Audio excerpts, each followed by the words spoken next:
You're watching The American on ESPN. It's a new era of FAU football in the home opener in beautiful Boca Raton as first-year head coach Zach Kittley and company seek their first win of the season.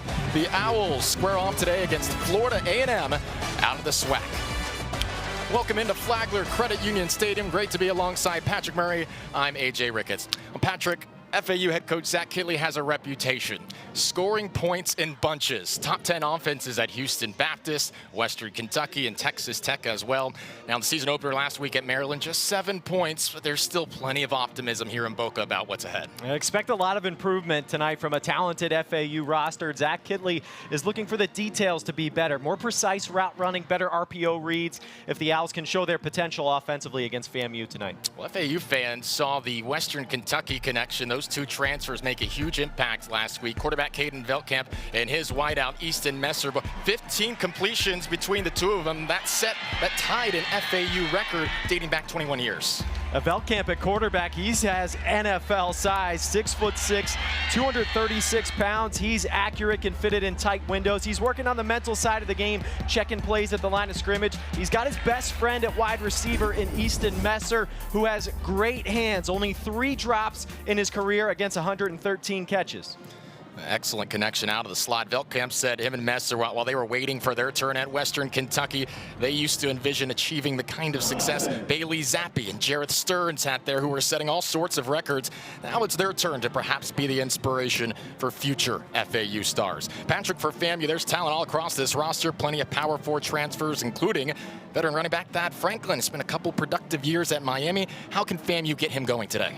Well, the Rattlers need their veteran offensive line to be road graders tonight. Pave the way for their big 221-pound back, and Franklin run it downhill. He averaged 5.4 yards a carry this year. They are hoping he can do that again this season. Just one meeting between these two programs in the series history back in 2004. 38-8 win for FAU. Jared Allen threw for 224 yards in that game. It was a big outing for Anthony Christinger-Hill, the wide receiver spot as well. He had 163 yards, 2 touchdowns in that game. That is who Easton Messer tied the program record 15 receptions with his performance last week. Crowd continuing to file in here in the home opener. Zach Kittley, first game here in Boca Raton. Started his career as a student assistant at Texas Tech, 5 years there, working his way up. Took the OC job at FCS Houston Christian from there. That's where he and quarterback Bailey Zappi started showcasing what their offense was capable of. FAMU led by head coach James Colsey in his second season. Was an assistant under Willie Simmons before he joined Manny Diaz at Duke. There's a look at Zach Kittley, trying to get the offense going after it sputtered a bit last week at Maryland. Wouldn't expect to see too many 7-point outings under this kind of offense, Patrick. No, not at all. I expect to see a lot of improvement out of Florida Atlantic. They're going to put up a ton of points as the year goes on. I mean, Kittley's Texas Tech team averaged 37.6 points a game last year. That was 4th in the country. A touchback to start things off. And FAMU's offense get things started for the first time. Just 9 points against Howard last week.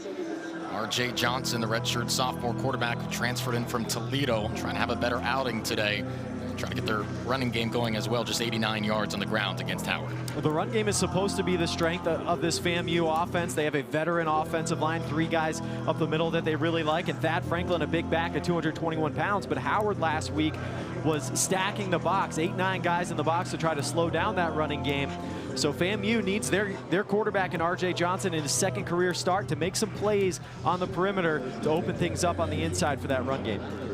Franklin, a preseason HBCU All-American. He starts off in the backfield alongside his redshirt sophomore quarterback, R.J. Johnson. 4 wide on the first play here, starting at the 25. They go to the near side, complete, and some extra yardage here. Broken tackle, and it's at least 15 yards on the catch and a run there from Jalen Rogers, the junior from here from Miami. A nice, easy completion to start the game for FAMU. Just try to get R.J. Johnson into a rhythm, give him a little run-pass option, let him read the box. FAU's got more in the box than they can block, so they just flip it outside and get it to one of their playmakers in Rogers. 4 catches for 51 yards last week for Rogers. First and 10, keeping it on the ground and chopped down quickly for a short gain. It's Chris Keys Jr. coming in on the tackle. Florida Atlantic did a nice job last week against the run, but Thad Franklin, a big dude at running back at 221 pounds for Florida A&M, and his quarterback, R.J. Johnson, making his second career start. He played well on the final drive last week against Howard, but he missed some big plays earlier in the game. They want to make sure that he gets set in mentally, is a little bit more comfortable and in rhythm early in this one. Johnson on second down, nearly picked off. Dangerous throw targeting Rogers. Wendell Philord nearly had a pick six. Wendell Philord, a veteran, just reading that play well. Transfer from Kaiser University, got an extra year to come back, jumps that route, nearly had a pick. And Florida Atlantic had a few of those last week against Maryland that they would have liked to have back, or if they could have made those interceptions, might have been a different game. The Owls looking to make some takeaways tonight. 3rd down and 7. Johnson 17 of 32 last week, 183 yards. Empty set here with 7 necessary. Pressure comes. Throw incomplete. Nobody in the area there for FAMU. Yeah, that's another thing that the Owls were trying to do better versus last week against Maryland, was get pressure on the quarterback. They did that right away here with just 4. Eric Brantley Jr. doing a nice job coming off the edge quickly to get to Johnson and break up that play. Positive first play of that drive, but nothing else for FAMU. Easton Messer back to receive for the Owls, standing at his own 15. Bobby Inkstler punting here. End over end, Messer calls for a fair catch at the 23-yard line.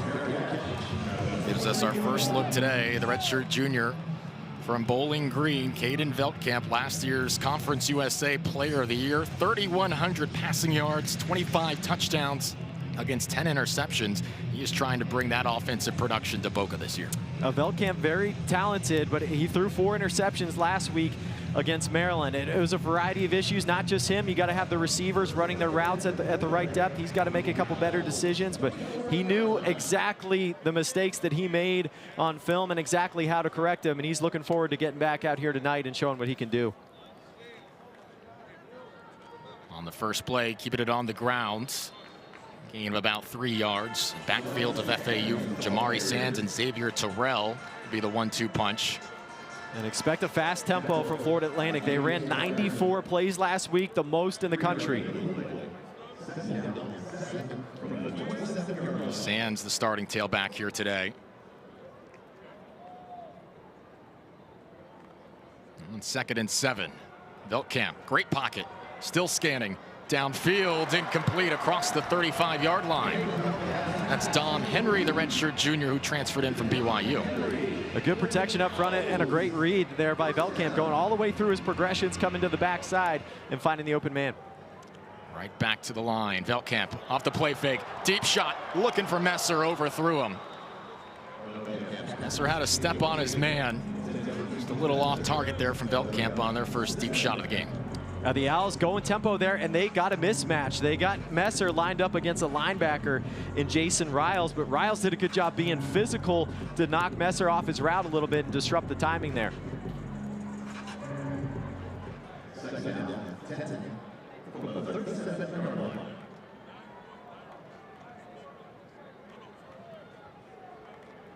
Empty set. 2nd down, goes to the outside, his favorite target. There's Messer getting involved. We'll set up a 3rd and short off the crossing route.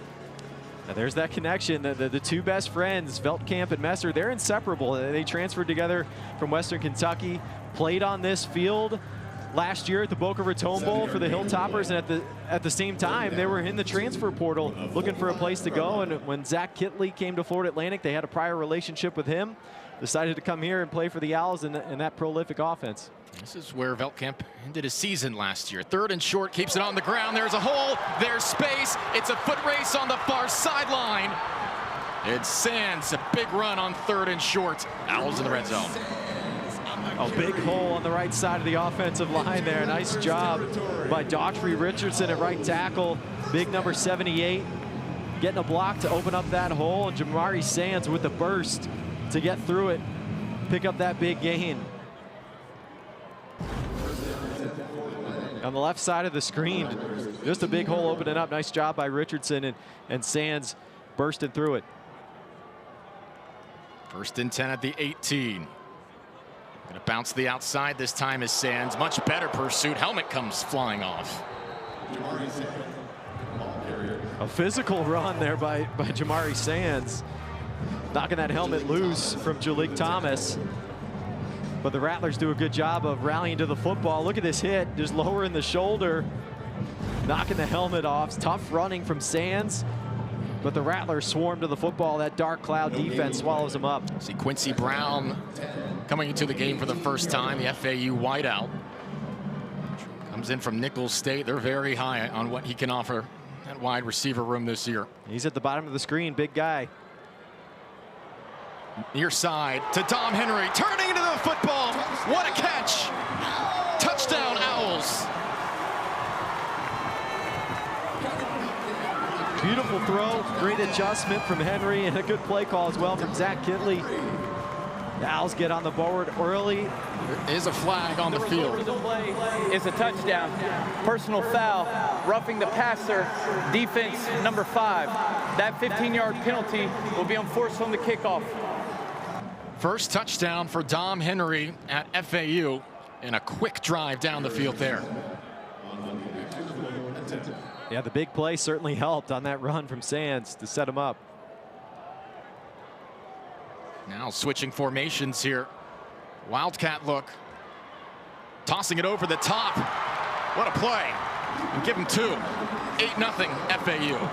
How about that on the first touchdown? Caden Shields Dutton at the running back making the throw, and that was the long snapper Jackson Lee with the catch. I love that, to get the 2-point conversion. Jackson Lee getting involved. So a 7-play, 76-yard drive, just over 2.5 minutes.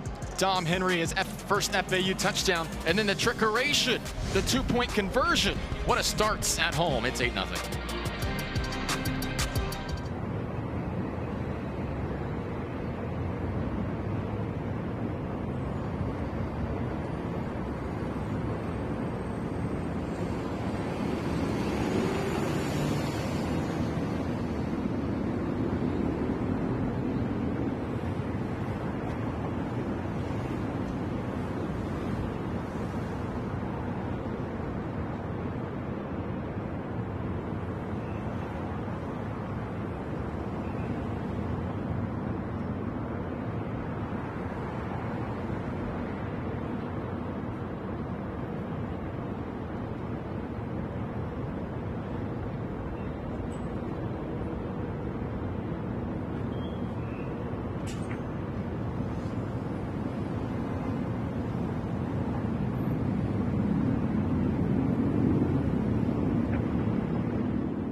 What a first drive for head coach Zach Kittley's FAU squad.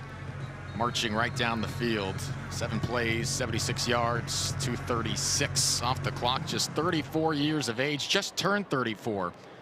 Youngest coach in college football. This is squibbed towards the 10. Bo Somerset will take a knee, and Florida A&M will start its second drive. 8-0 lead for FAU here, right out of the gates. Well, the Rattlers at least had a nice play to start their first drive when they got a little screen pass out to Jalen Rogers in the flat, let him go to work in space. They may need to do some more of that here and let their young quarterback and R.J. Johnson flick it out to the perimeter if Florida Atlantic is going to stack the box and try to slow down the Rattlers' run game. FAMU head coach James Colsey, who was talking with us about the Howard game, said if you looked at us during training camp, how hard we competed with each other, went back and forth with each other, to have the kind of camp they did and then a result like Saturday, it was discouraging. He just wants to see improvements in all 3 facets of the game today. FAMU picked to finish second in the SWAC East in their division. It's a talented team that could contend for a title if they can improve over these next few weeks. On 1st and 10, the option read nets a couple of yards out across the 15. Big pile stops progress, gain of 5. Tyler Stolsky, number of owls in on the tackle. You're going to know where Stolsky is all day. He's got that left hand all clubbed up.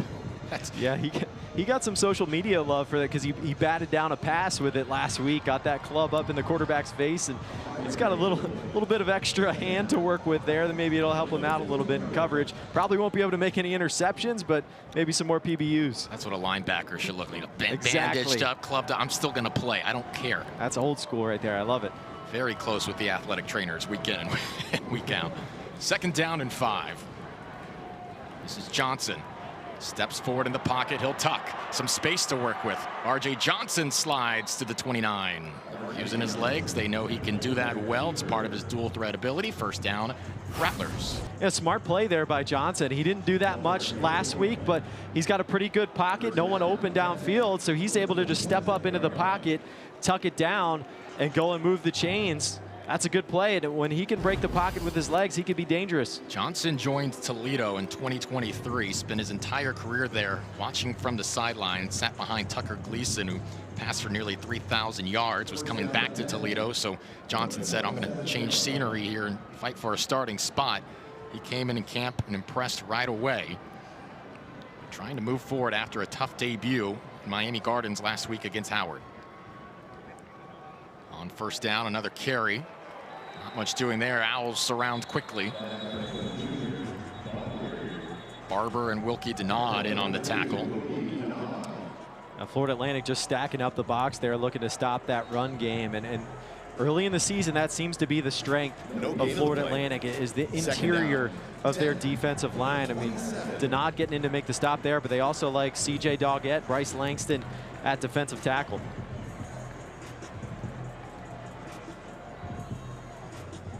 Feel that D-line, that's going to be a strength in terms of the position groups early. Eric Brantley as well. 2nd down and 10. Play clock was winding down. Delayed game, offense, 5-yard penalty, 2nd down. Saw a number of those kind of penalties last week as well. They got to get the play call in a little bit quicker there to give the quarterback time to get set. And Florida A&M's going to want to slow down the tempo a little bit. With the tempo that Florida Atlantic plays so quickly, the Rattlers going to want to slow it down, give their defense a chance to rest, and try and shorten this game. FAMU averaged 70 penalty yards per game last year. 2nd and 15. Johnson facing pressure and brought down inside his own 15. Wilkie Denard again. Again, 2 straight plays. I mean, just relentless pursuit from Denard right there. I mean, lined up on the right tackle, just coming hard. Doesn't get there initially, keeps fighting through the traffic and makes the stop. And Florida Atlantic has been getting pressured tonight early on. 3rd and a mile. Rattlers need to get to the 37. Looks like the Owls are going to play coverage here. Maybe only rush 3.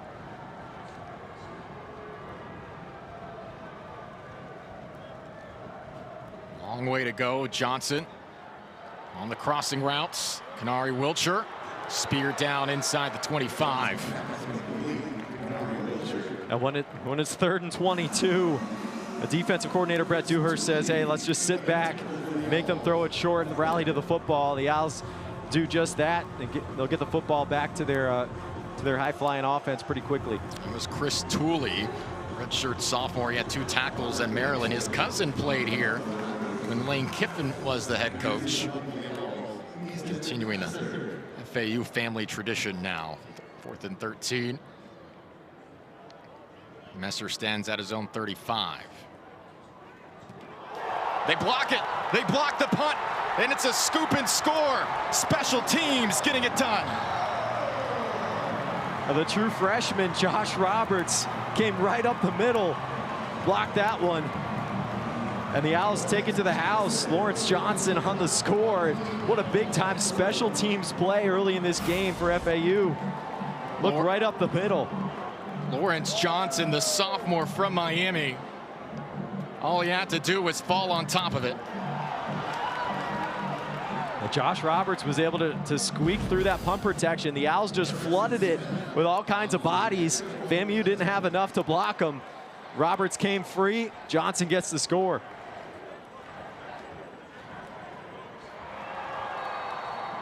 No problems on the PAT there.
Six more American football games tonight on the ESPN networks, including North Carolina at Charlotte, 7 Eastern on ESPN+. Also Army and Kansas State on ESPN, also at 7 Eastern. And Patrick, I'm still in the mindset. If you told me a year ago, 2 years ago, that pretty soon Bill Belichick would be making his way to Jerry Richardson Stadium for a non-conference clash, I would say, what?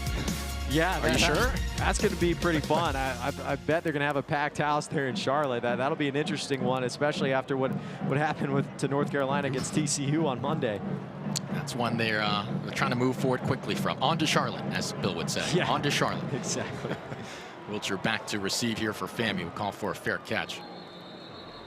Kickoff is into the end zone for a touchback. James Colsey trying to see some improvements here from week 1 to week 2. defensive back in his collegiate career at Florida State under Bobby Bowden. Won a national championship in 1993. Also played baseball for the Noles. Now he's trying to guide FAMU back to the kind of success it most recently saw in 2023 when the Rattlers won the Celebration Bowl. Colsey was on staff as the cornerbacks coach on that team when Willie Simmons was the head coach, and then after Simmons moved on, he's now the head coach at FIU. Colsey promoted to the head coach, went 7-5 last year, trying to improve this year and contend in the SWAC.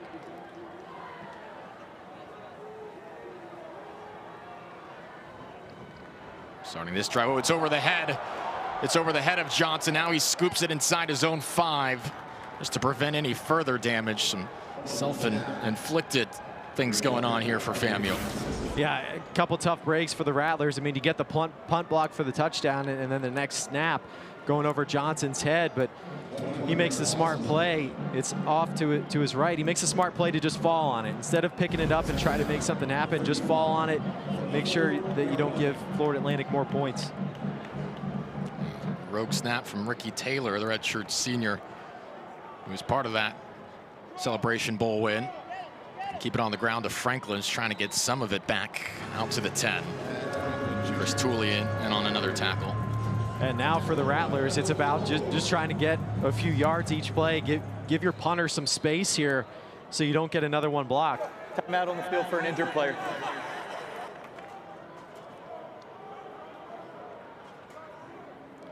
We've got an owl down on the field. They came away pretty clean injury-wise last week, but early on looks like Leon Hart Jr. at linebacker taking a breather for a minute. A South Florida native, played for Uncle Luke at Miami Edison. Spent a couple years in Marshall. And 2 guys he was behind at Marshall. They're in the SEC now. He's been waiting his turn. Yeah, there's a reason Hart was backing guys up there. I mean, he's still a talented guy, backing up a couple of SEC linebackers. He's up and on his feet.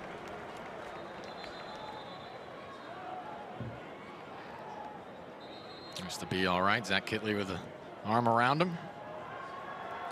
Well, another 3rd and really long for FAMU at 3rd and 26. And the last drive they had a 3rd and 22. Florida Atlantic just dropped 8 into coverage, rushed 3, made him throw it underneath and rallied to the football. It looks like the Owls are going to do the same thing here.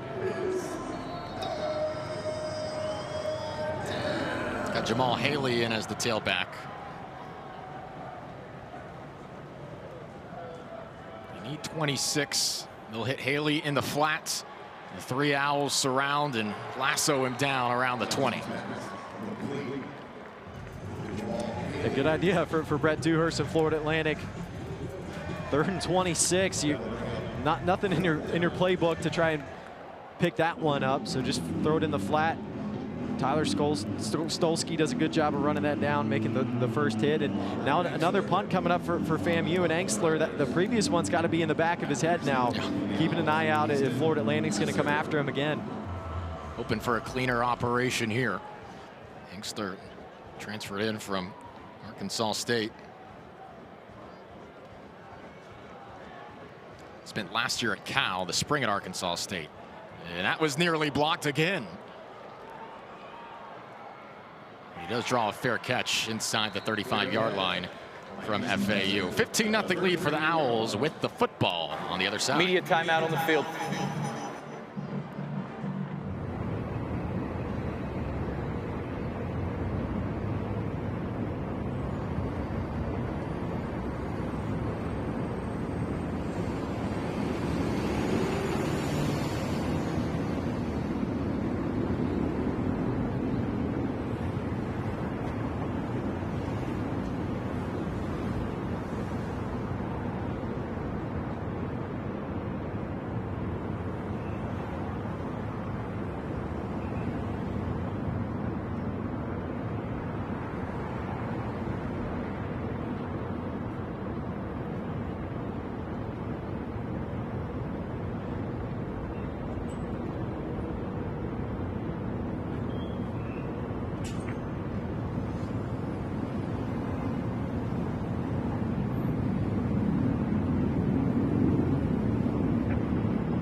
FAU celebrating their 25th anniversary this year. Commemorative uniforms, all in celebration of what has been a, it's still such a young program, but already plenty of notable accomplishments. They got started in '01 under the legendary Howard Schnellenberger.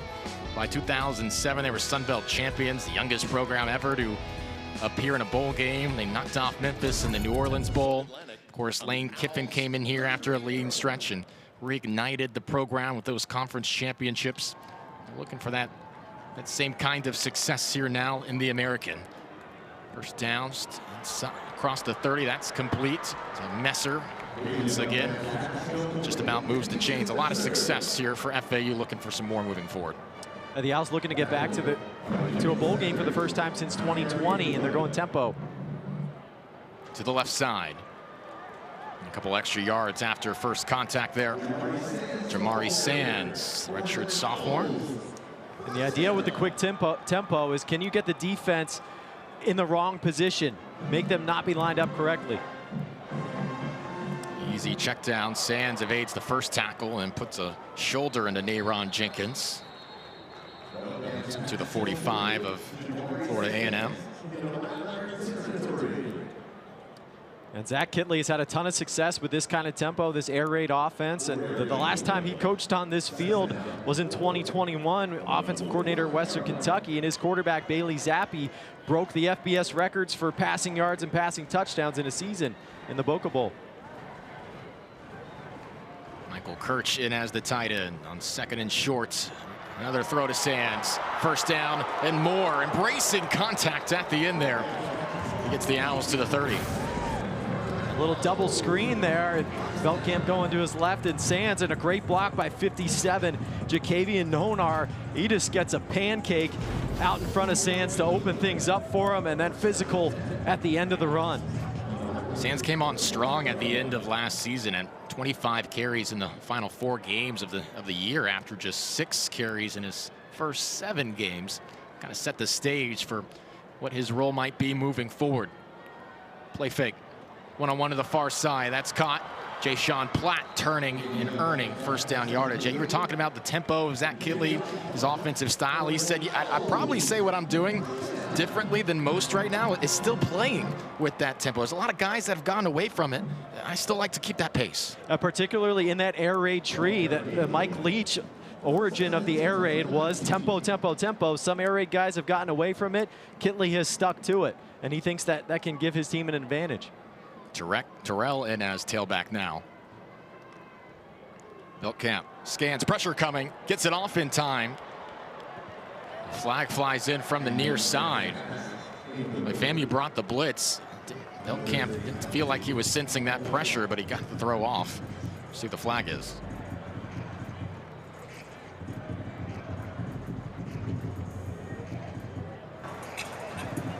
Pass interference, defense, spot foul, automatic first down. I got FAMU for PI there. Florida Atlantic tried the double move on the outside there, and the FAMU defense just grabs the receiver at the bottom of the screen. They tried to get Easton Messer on a wheel route, but they just get in his way, don't let him complete the route, and that results in the flag. Fresh set of downs. Beltkamp surveys. Pressure from the near side now, and he just gets it off in the vicinity of J.R. Wilson. FAMU pass coverage solid there. Yeah, good coverage on that right side by FAMU, and Jason Riles, and a linebacker was matched up on Dom Henry at wide out there, and Messer was looking for that matchup, but Riles did a good enough job in coverage to force the throwaway. With 8 minutes to go in the second quarter in Maryland last week, it was only a 12-7 game on the road in College Park, but by halftime it was 33-7. Zach Kittley said we were out physicaled at the point of attack. He's seen a solid offensive showing here in the first quarter. Beltkamp on the slant, a little out in front of Dom Henry. Will be third down. And RPO there, Beltkamp is reading the linebacker, makes the right read, but just a little bit off with the throw. There is a flag that came in late. I don't know if that just fell out of the pocket of the official. Looks like there's a flag at like the 3-yard line. Or is it somebody's mouthpiece or something? Fooled me. Gonna see it there beneath the hashes. 3rd and long. Veltkamp looked like he was going to run. Now to the corner of the end zone. Touchdown, FAU. Assad Wasim into the end zone. 2nd straight game with a touchdown. Owls are rolling. A nice play there by Veltkamp. He tucks it down, acts like he's going to run. That draws in the FAMU defense, and then he's able to pull up, and Wasim is just wide open in the corner of the end zone, puts it on him for the score. Deion Sanders was very complimentary of Assad Wasim after he hit the transfer portal, said this kid can flat out play. So got caught in the numbers game with us. I wanted him to go have a chance to succeed. PAT is up and through. Here's another look at it. Veltkamp faking out the FAMU defense, gets his receiver wide open, and the Owls are rolling on offense. 22 points already in the 1st quarter. 2:37 to play.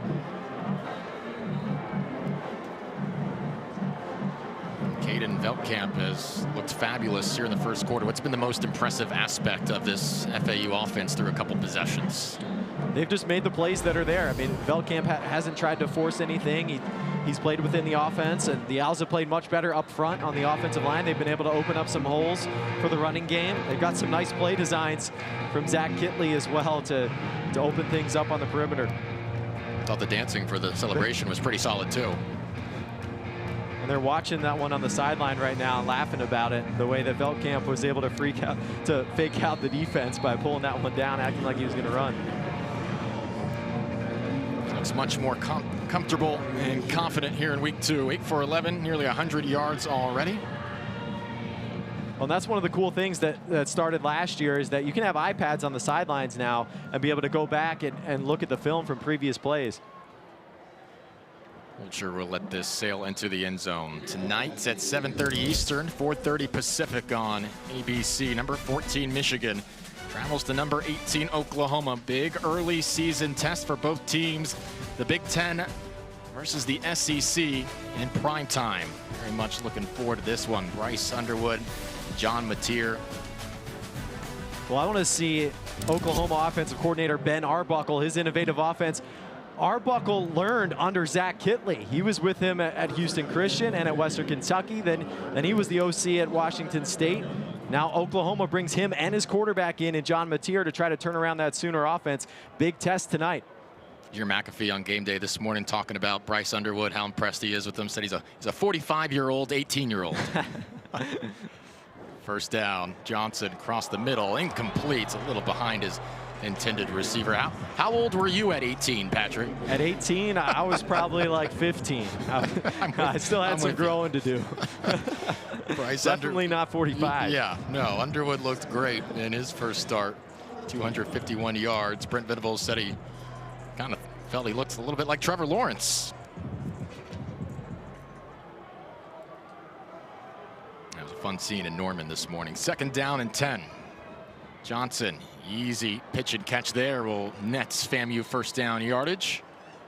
Miles Campbell with the reception. A nice job by the tight end, Campbell, just finding the soft spot in the Florida Atlantic zone. Sit down between 2 defenders. Johnson gives him an accurate ball and sets him up with a 1st down here. Johnson 4 for 7 now for 48 yards.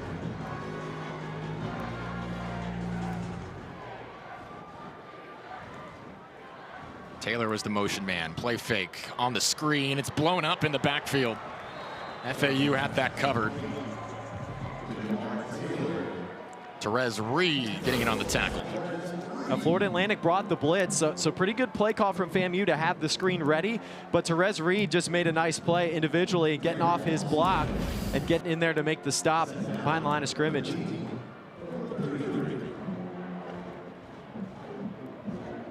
Loss of 3.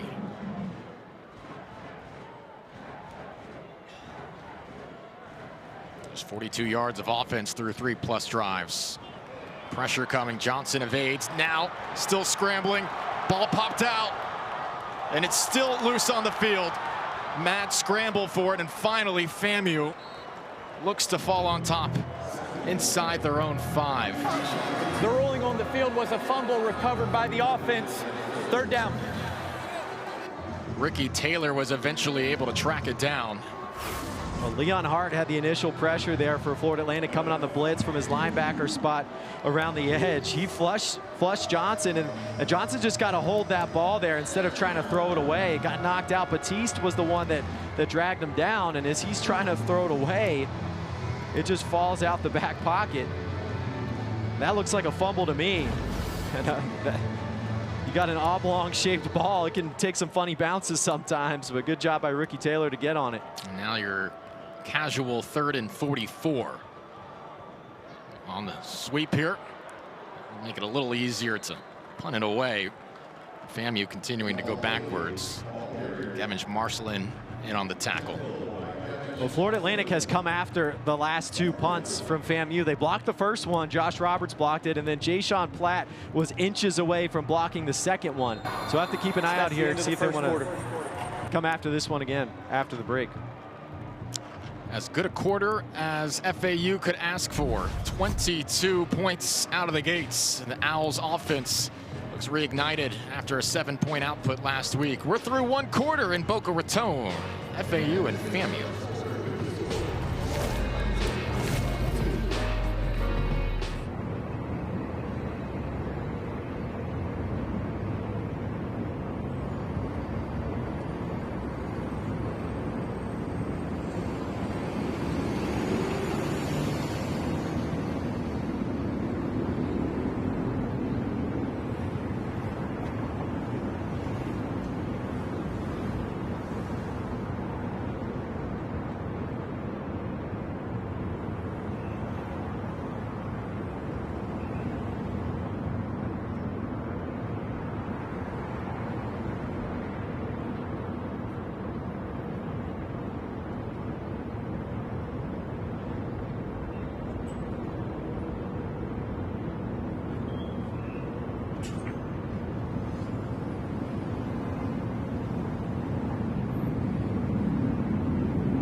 Beautiful Boca Raton. 22-0 lead here for FAU, just 1.8 miles from the beach, as they'll tell you here at Florida Atlantic. A.J. Ricketts, Patrick Murray, and another perilous punt there from Inksler. He just gets it off, and it's a beauty. Wow. Now it's inside its own 15 as it's scooped up. Now past the 30, Messer making things of that. That was nearly going to be about a 70, 75-yard punt. Instead, Messer makes something out of nothing. Quarterback Caden Veldkamp, 8 for 11, 95 yards, 2 touchdowns in that first quarter. A very solid start for the QB. Veldkamp's looked great early on, had a good pocket from his O-line, just going through his progressions, going all the way to the backside, makes a nice throw, connecting with his favorite target, Easton Messer, down the sideline. And this was a beautiful back shoulder throw to Henry, perfectly placed, nice adjustment by Henry. And then it was the fake out. Acts like he's running, pulls up and throws it with seam wide open in the corner. Veldkamp looking good early. Nearly at 100 yards through a quarter play. The punt was 70 yards with a return of 21. On first down, Veldkamp hands off Terrell to the near side. Dragged down just across the 40-yard line. Taquan Lattimore in on the tackle. As Zach Kittley wanted to see his running game get better from last week. They need the O-line to get a little bit better push than they did against Maryland. There's a miscommunication before the snap here. False start. Offense, number 73. 5-yard penalty, second down. It was a run game last year that averaged just under 200 yards per game. That was 30th in the FBS. Those were respectable numbers. C.J. Campbell moves on to Rutgers, Barry Mobley to Tulane. And Jamari Sands and Xavier Terrell figure to be the 1-2 punch in the backfield, and maybe some contributions as well from Caden Shields Dudden. Veldkamp, all sorts of time. What a pocket. Now he'll run. Scrambling out across the 45. Set up a third short. A good man coverage in the back end there from FAMU, but Veldkamp has that ability. Big dude at 6'6", 236. He's athletic enough to tuck it and run. Quickly to the line, handoff, and first down yardage.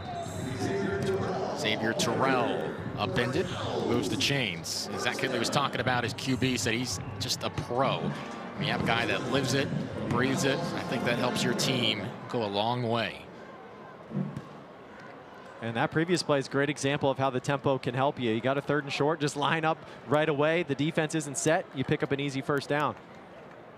Another handoff, Terrell getting good workload here in the first half. Only a yard there on that play. And Zach Kittley has done it different ways offensively. I mean, he can throw it all over the place like he did with Bailey Zappi in Western Kentucky. In the last couple of years at Texas Tech, he had a really good back in Taj Brooks, who's in the NFL now, so he was more focused on the run game. This Florida Atlantic team expects to be a pass-first group. And Brooks rushed for 3,000 plus yards over the last 2 seasons at Texas Tech. Play fake. Veldkamp down the field, coming back to the football is Jayshon Platt. You have about 15 yards there. Now, Veldkamp has done a nice job tonight of just going through his progressions. I mean, he's looking to his left and scans all the way back to his right, finds his third read on a nice curl route, puts an accurate ball on him. Great ball placement there. Veldkamp extending this sequence and scampers out at the 30. 4 yards on it there. Veldkamp's dad is Jason Veldkamp, the strength coach at Western Kentucky. And when you see Veldkamp in person, he looks like the son of a strength coach. I mean, he's yoked up. He's got the traps, the big shoulders. He's been in the weight room for most of his life with his dad being a strength coach, and he's got the body to show it. That size, he's very durable back there in the pocket. 2nd and 5. Flag flies from the near side. They keep it on the ground. FAMU surrounds quickly. And he was around the Western Kentucky weight room quite often. And was able to build a relationship with Zach Kittley, committed, and that's when Kittley went to Texas Tech right after that. Offside. Defense, number 3. 5-yard penalty results in a first down. It's Caleb McKenzie who was lined up offside. And we were talking with Caden about it, and Coach Kittley, they stayed in touch, would text each other after meaningful games and performances, and As it came time to finish off last season in Western Kentucky, Kitley got this job. Wheels started to turn in Kitley's mind. This might be the guy I want at quarterback. Timeout. Florida A&M. FAMU will take Media a timeout on the field. You're right back here from Boca Raton. 11:34 to play first half.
The rain has held off. Student section pretty full here at Howard Schnellenberger Field, taking in the first home game of the season for their FAU Owls. Enjoying what they're seeing thus far, 22-0 lead. Caden Veldkamp, part of some good company right there. Patrick on the Johnny Unitas Golden Arm Award watch list, 58 total QBs on that, Veldkamp included. Yeah, a lot of guys on the list, 4 of them in the American, and Veldkamp certainly deserving of being on there. Jay Sean Platt with the grab along the near side. If you're in this Zach Kitley offense, you're usually someone who's going to be monitored for an award like that. Yeah, the volume is certainly going to be there. He's going to have his opportunities to put up some big numbers. Veldkamp looking good early on today, 10 of 13 for 118. Handoff on second and short. Terrell dragging 2-3 defenders with him. Hard running from Xavier Terrell, his 4th carry of the day. Yeah, Terrell's more known for his speed and his shiftiness. He's 5'8", 175, showing some strength there to be able to fight through some tackles. Owls need a yard. The result of the play was a first down. Reset the chains. They don't need a yard. 1st and 10 here for FAU. And that strength paying off for Terrell right there, being able to have enough contact balance and strength to fight for that extra yard and move the chains. Owls had a field day at Tulsa to end the season last year, and Terrell was one of the beneficiaries. 2 carries, 148 yards to finish off. Him and Sands really went off to finish the year. Those are crazy numbers right there. I mean, he had a 93-yard touchdown run and a 55, his only 2 carries. The play action to the back of the end zone, leaping and scoring. Jay Sean Platt, what a grab. Owls extend the lead. A nice throw from Veldkamp, putting it up where only his receiver can get to it. Jay Sean Platt with the hops at 6'1", going up over the top and snagging it for the score. Only a place Platt could have snared that Terrific throw. Veltkamp now with 3 touchdown passes in the first half.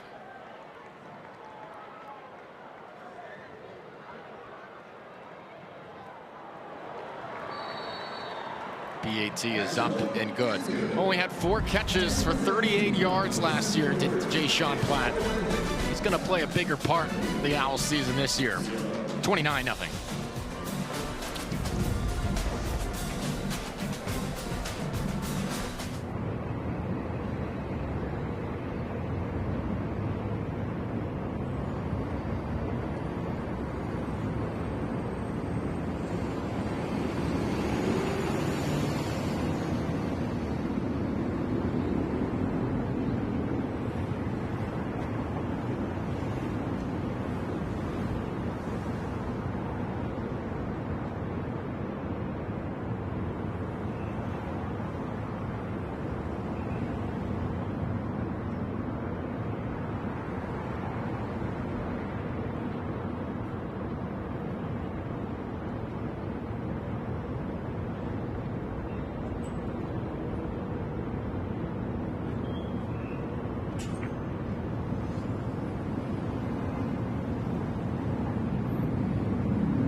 The all-new ESPN app is the best way to watch sports. All of ESPN all in one place with live games, live stats. Plus, you can track your fantasy teams and personalize with your favorite leagues, teams, and players. 29-0 here in the first half. Flagler Credit Union Stadium, Howard Schnellenberger Field, A.J. Ricketts alongside Patrick Murray. FAU making sure this is getting what they need to, getting done what they need to. And this, FAMU the last couple of years, they've caused some stress for their FBS opponents. Troy last year, USF, and Alex Golsh's first game 2 years ago. It was a one-possession game going into the fourth quarter. Speaking of USF, 15-9 right now at the end of the third quarter in Gainesville. Yeah, the Bulls, I mean, they beat Boise State last week, who was ranked number 25, and now they've got the Gators on the ropes. 15-9, Byron Brown had a 66-yard touchdown pass to Keyshawn Singleton. And how about that Todd Orlando defense? They've been nasty the first couple weeks. I know Florida played Long Island last week and had a lot of ease with that, but there was a lot of confidence for Florida's season based on how they finished last year. Now, Napier turned things around. I was really intrigued about that game. It's going to be a fun fourth quarter. Florida A&M with a new quarterback, Jet Petty, junior college All-American last year, getting his first opportunity. Hand off on first down. About 2 yards here. So what do you think, FAMU making a quarterback switch here a couple minutes into the second quarter? I think it makes sense. I mean, there was a quarterback battle throughout camp with R.J. Johnson and Jet Petty. They were pretty close. They expected Petty to play some, at least, week one against Howard. It just didn't work out that way. And I think that previous turnover by Johnson, when he was getting sacks, tried to throw it away, and the fumble came out. You just got to make sure you're taking care of the football. And the way the score is, they might as well see what they have in Petty.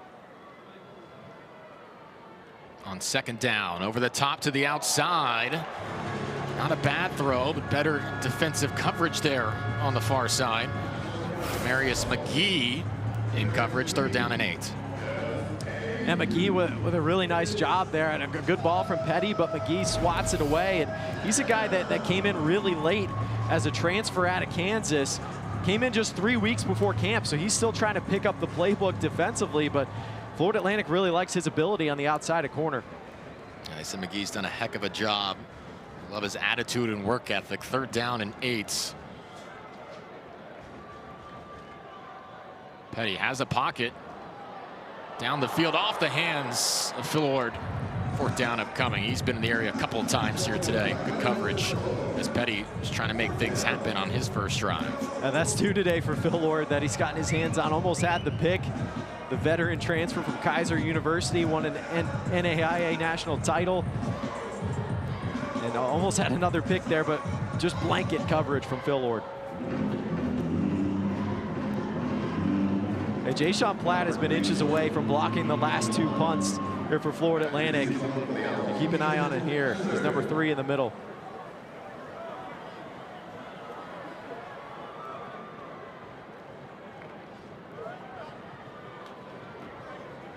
Hinksler just gets it off.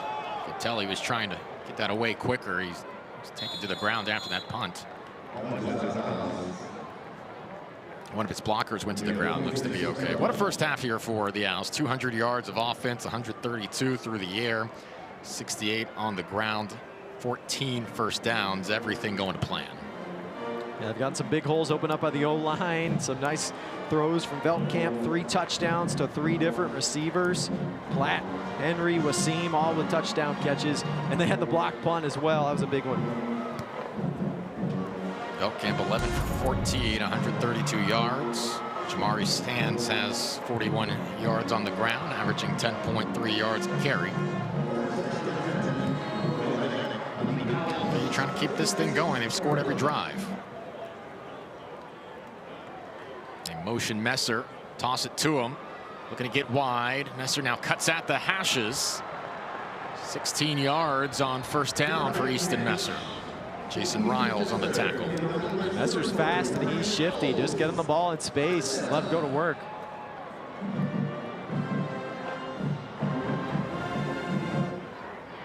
First and 10 at the 39.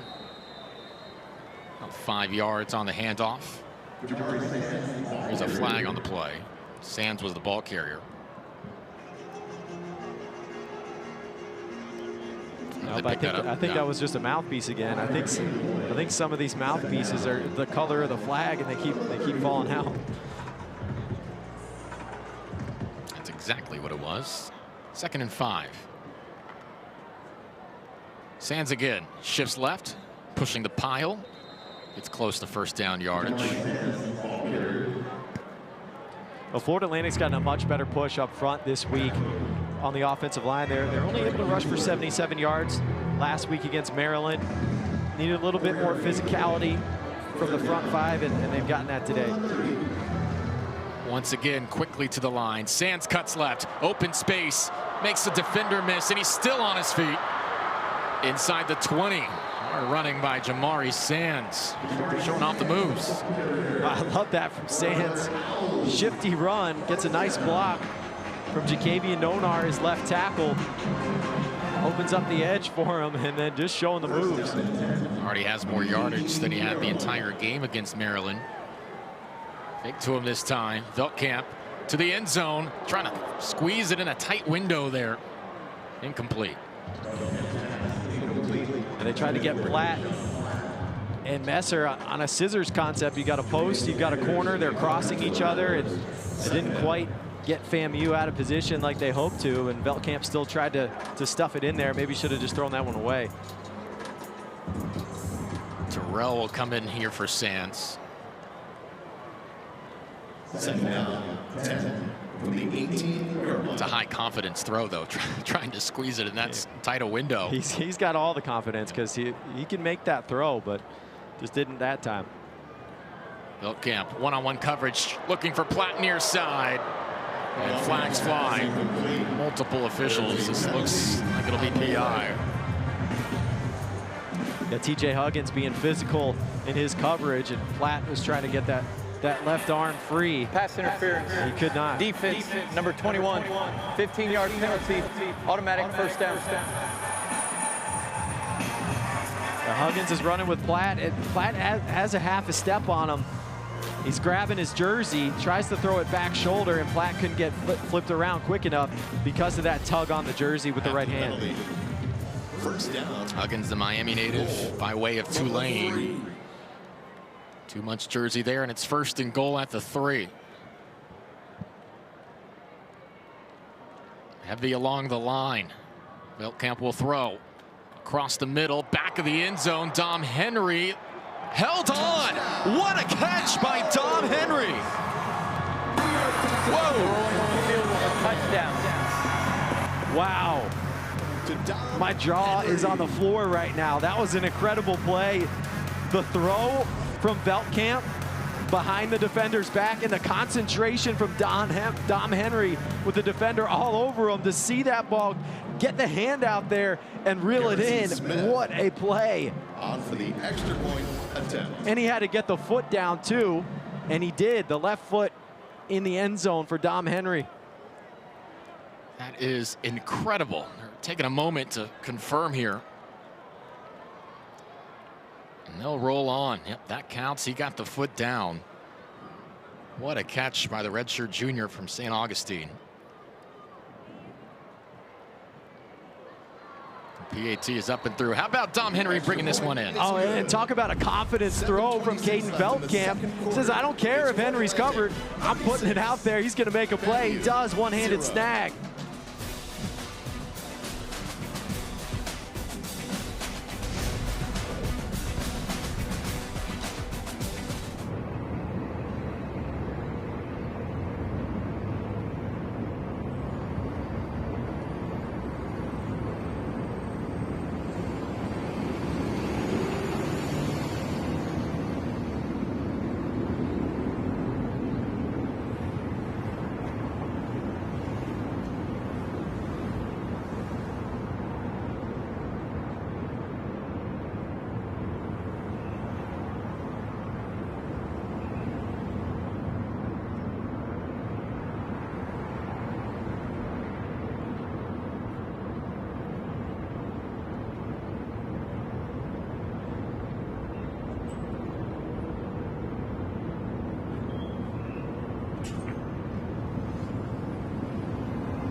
ESPN.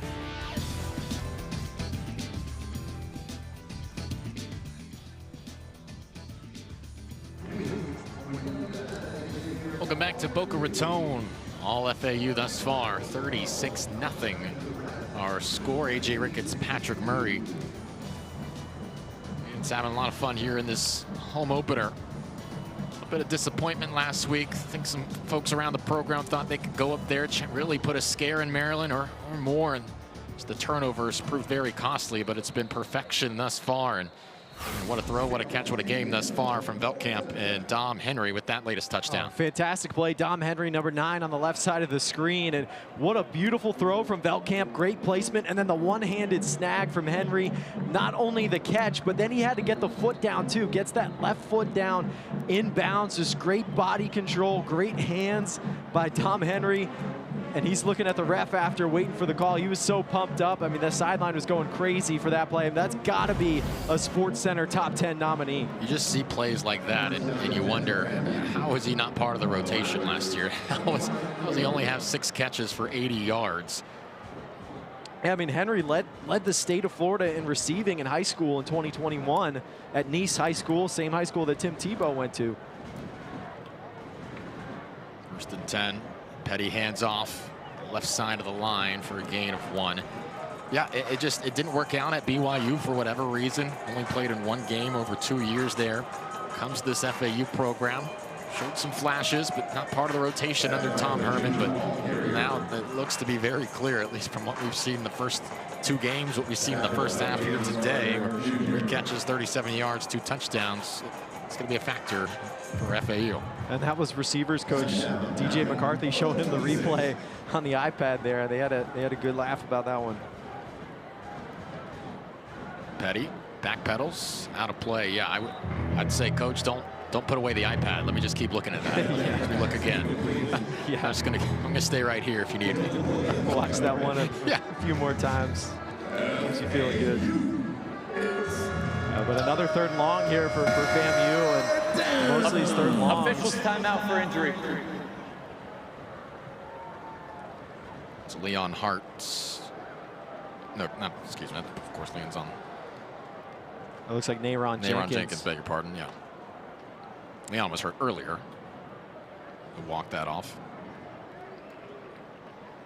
It's still pretty hot here in South Florida in September. You can get some cramps and things like that this time of year. FAU 239 yards of offense today, just 26 for Florida A&M. Yeah, and you look at the Rattlers numbers, -19 rushing yards on 11 carries. Now, a lot of that was the fumble that bounced back, but Florida Atlantic has really done a nice job up front defensively, and they've been able to clog up the box and play man coverage on the outside. And for the most part, they've been able to blanket FAMU's receivers and at the same time clog up the running lanes in the middle of the field, put the Rattlers in a lot of 3rd and long situations like they're going to have coming up right here on 3rd and 9. And FAMU 0 for 5 on 3rd downs today. Owls on the other side, 4 for 4.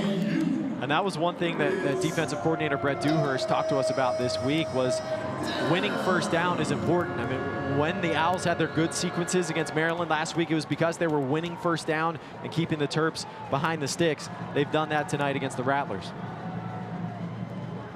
FAMU needs 9. Owls bring pressure.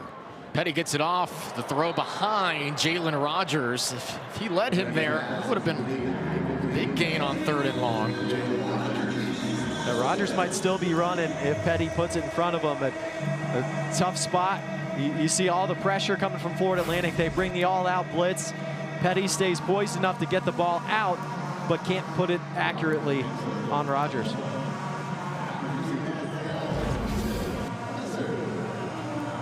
McGee was beat to his inside. He saw him after the play, kind of hitting himself on the helmet. He knew that was a mistake defensively, but it is one he gets away with. Ainsley just wants one calm, easy punt here. High snap, and again, just harassed. Takes a bounce to Messer, takes it at the 30, nearly got by the first level. It's been an adventure every special teams trip. Yeah, I mean, those punts today, I mean, they've been inches away from blocking a few of them, and they did block one early that went for a touchdown. 6.5 to go here in the first half. Veldkamp out for another drive. Yeah, Veldkamp's been spreading the wealth today. I mean, throwing to all of his receivers. He's got Jayshon Platt with 49 yards, Dom Henry 37, Messer, who's his best friend, his favorite target, just 32, because he's been spreading it around today. Even the running back Sands getting involved. A touchdown on all 4 drives. Veldkamp throwing on the run. Messer is target, leaping, snaring it. Easton Messer. Wow, I mean, another incredible play.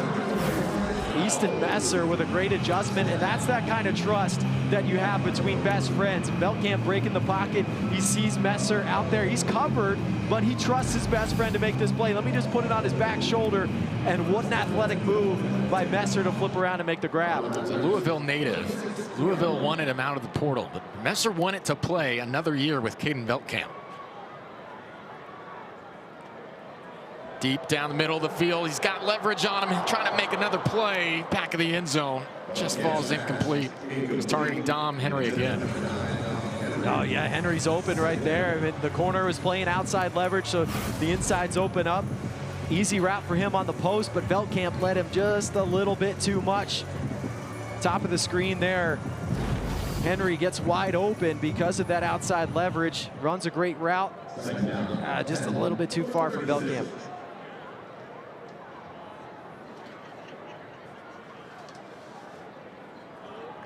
So 2nd and 10 at the 36-yard line. Veldkamp, another deep ball. Platt's the target. Shoved out of play. Not as accurate there. Last 2 deep balls, but FAU taking some shots. Well, that's a nice play there by FAMU, and getting in there to break that one up.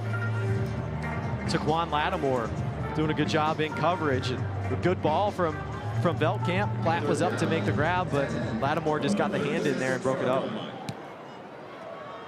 Lattimore came in from Charlotte.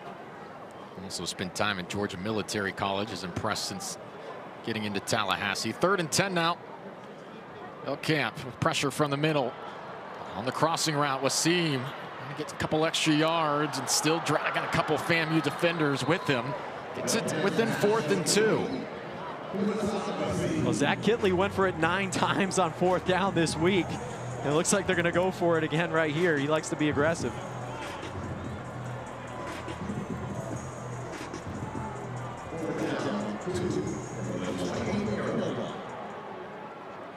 Bringing in his 3rd string tight end. Heavy package. Keep it on the ground. Cutting right. And the first down. Xavier Terrell got what he needed. A lot of white jerseys in the area, but Sands had enough, or Terrell, excuse me, had enough space and enough speed to move the chains.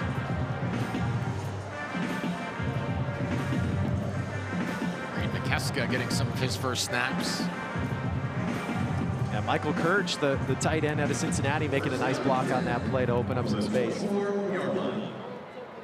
Kirch at that H-back spot right now. Veldkamp fakes to Terrell. Slant route. That's caught. Quincy Brown's first reception here at FAU. Now, Brown did not play last week. They wanted to get him involved some this week, especially down in the red zone. Use his big body, his tall frame in this short area of the field. Veldkamp to his left. Still scanning. Pressure comes and he'll fire it out the back of the end zone. Last year at Nichols for Quincy Brown, 5 catches for 48 yards. Did score a touchdown at LSU. Started his career at Baylor.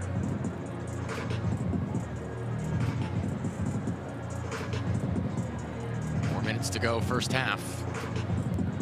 Well, with a big 36-0 lead here, I mean, this could be the last drive we see Caden Veldkamp, and unless Florida Atlantic gets the ball back before the half, but I imagine second half, they may go to the 2nd string, so they'll try to put one in the end zone here.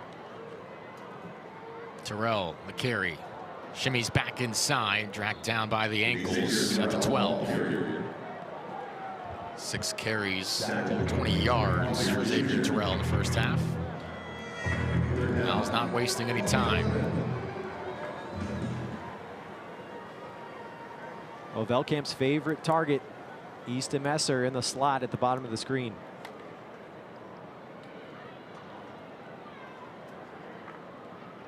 Rattlers rush 5. Veldkamp somehow got that off. Kind of an awkward sequence to the near side. It's incomplete. That's some pretty good pressure from FAMU. Veldkamp thought about tucking in and running it, and then just tried to flip it to the check down to his running back, and he couldn't get it there. And the Owls will have to settle for 3.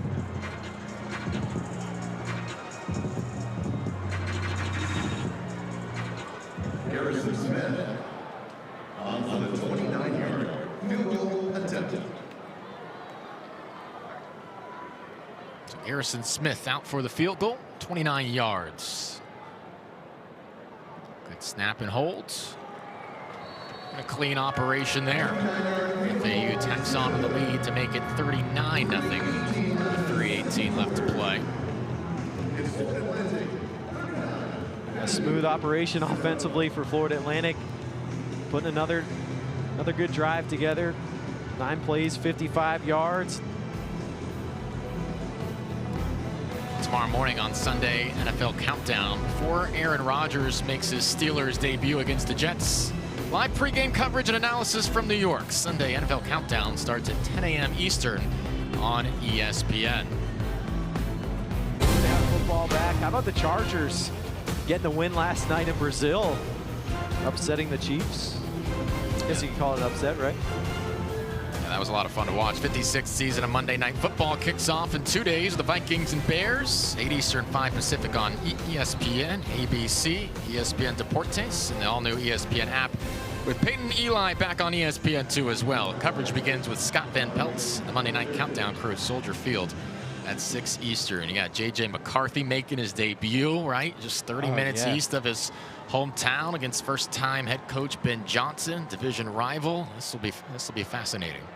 Yeah, I'm really looking forward to that play calling matchup. You got Ben Johnson with his new quarterback, Caleb Williams, going against Brian Flores, the Vikings defensive coordinator. Those two had some epic battles when Johnson was the offensive coordinator with the Lions, and that's going to be a fun one on Monday Night Football. Johnson won most of those matchups. He put up 30, 30, 31, and 31 points in 4 victories. So Brian Flores is going to try to reverse that trend.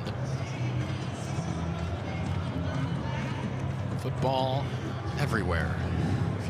Yeah, we got to Tuesday earlier this week after 5 straight days of unbelievable college football. I said, what do we do now? I can't wait till Thursday. RJ Johnson back at QB now. Petty had some opportunities there for some big plays, just a little bit behind his receivers. See what Johnson could do after a breather. He's being harassed. Swung down at the 31. Well, yeah, I mean, at this point, down 39-0, FAMU may be in a situation where they could alternate series between Johnson and Petty, get them both some game reps and see what you have and figure things out going forward. And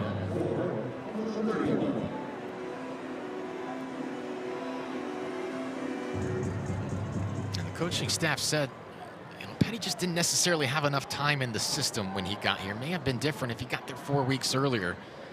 Johnson has shown some good things as well. That's an accurate throw to the flats. It's his backup tight end, Andrew Ritter, for his first reception.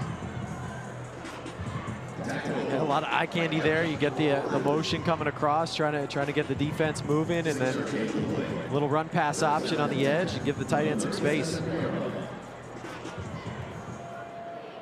The 6th completion for Johnson today. Searching, pressure comes down the field, a little bit outside the extended reach of Wilcher. Yeah, another blitz coming there from Florida Atlantic.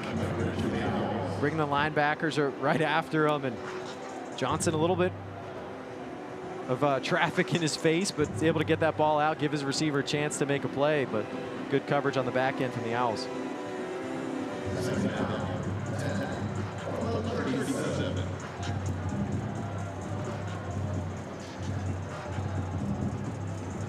Second and 10 as the Rattlers bring a number of new players on. Lauren Lawrence, the lone receiver on the far side. Screen pass. Somewhat difficult to handle there. Matt Franklin brought it in. Got jumbled up a bit. That's the 2-minute timeout. Full timeout on the Makes field. the tackle. Everything FAU could ask for in this first half. Winning in paradise. That's what they say here at FAU. 39-0.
$39-0 on FAMU. Quarterback Caden Veldkamp's been great today. 4 touchdown passes. He's looked good in the pocket, going through his progressions, made some beautiful throws, some nice back shoulder ball placement.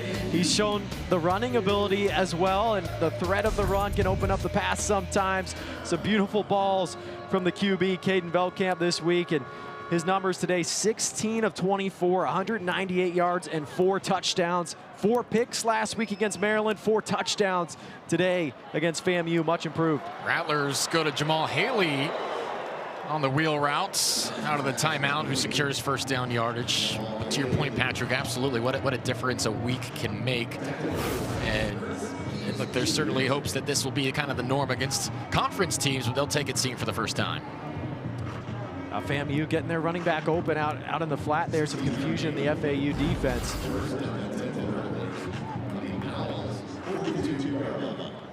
Owls have scored on every one of their drives today.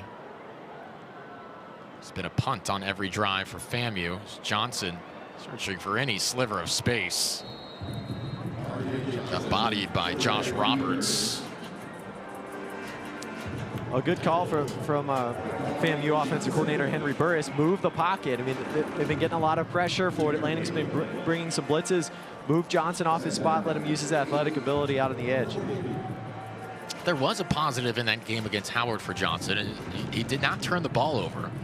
And those last 3 drives were all 10-plus play drives. For all the 3-and-outs and frustration they had when it came down to winning time for FAMU, he led a drive down the field to put the Rattlers in the lead.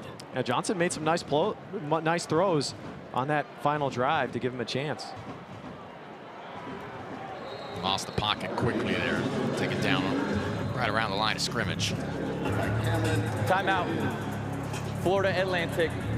30 seconds in length. DeVench Marcelin get to him there. But it's been tough all day for FAMU up front, especially in the passing game. And Florida Atlantic's been relentless with the pressure.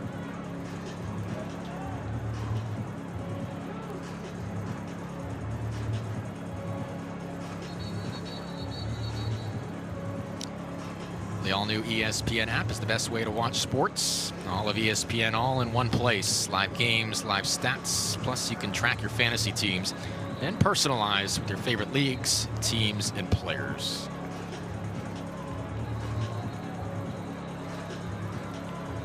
Debating whether I should go in for another round of fantasy football. Hasn't been successful the last 15 years. I've got one team this year. Usually I've got multiple, but this year I was like, you gonna take a break? Got so busy with kids and with college football. I was like, yeah. The season caught up on me real quick. I was trying to get another draft in and didn't have time. The one league's good. Is there a post-week 1 draft? There probably is. Probably find one. Now that I have a read on who might be a sleeper. Yeah. 3rd and 7 after the timeout. Johnson sets his feet, throws a strike. Maybe his best sequence of the day there. Now it's Jamar Taylor. A little spot route from Jamar Taylor against the zone, just sitting in the open space. Good ball from Johnson. Didn't overcomplicate it. Had an open man outside the hashes. FAMU moves the sticks with 54 seconds left. There is an injured owl on the field. Please reset the game clock to 55 seconds, 40 seconds on the play clock.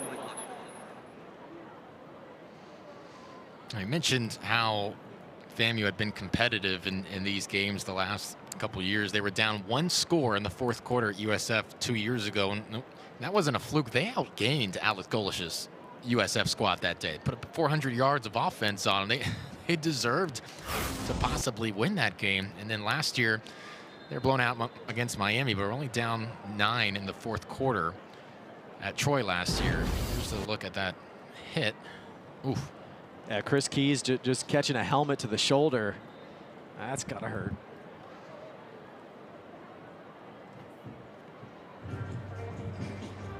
Talking with the FAMU coaching staff during this week, you got the sense, look, they expected improvements in different areas. They wanted their team to compete, play with more confidence. These are tough games year in and year out.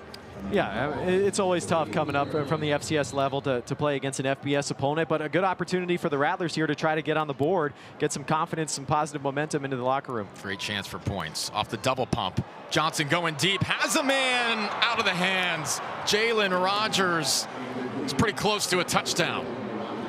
Oh man, right there, it was in his hands. Got to come up with that grab. And they fake the screen on the outside to Jamar Taylor, and then they get Rogers wide open on the wheel route. Maybe led him a little bit too far, but got the hands on it. Got to bring it in. Missed opportunity for FAMU.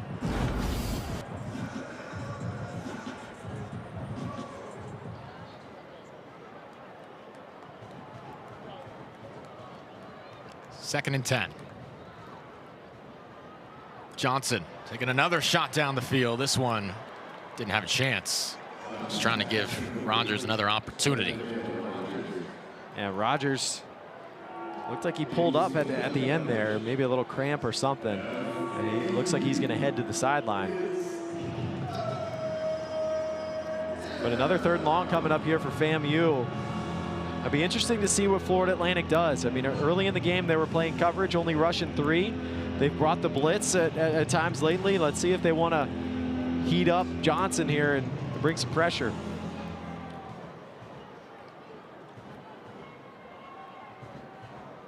It's the most we've seen FAMU throw down the field last couple of plays. 3rd and 10. Draped in coverage. Goldie Lawrence didn't have a lot to work with there. Jerez Reed, great coverage. Reed has been a good find for Florida Atlantic.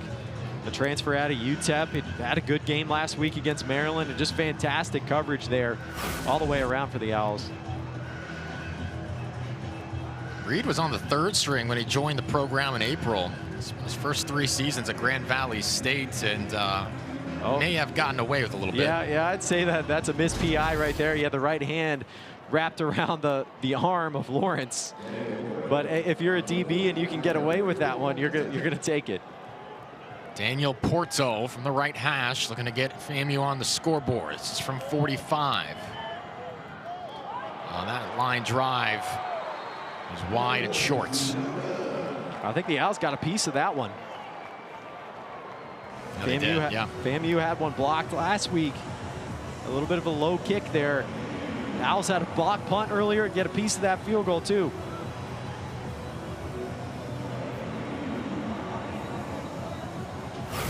The struggles continue to the late part of the half.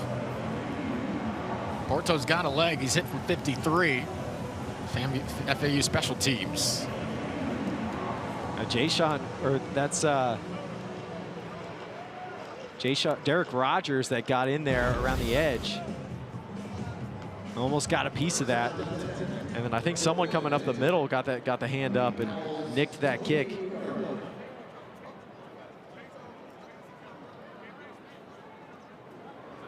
.30 seconds to operate with for Veldkamp company. Keep it simple on the run.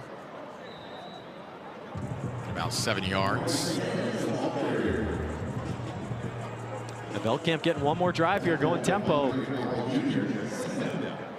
He'll throw.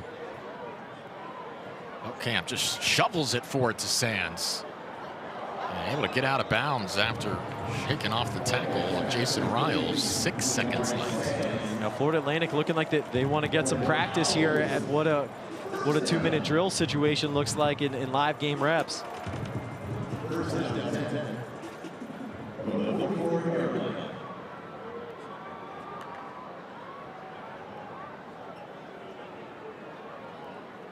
They have timeouts left, but it's inconsequential at this point unless it's a short pass.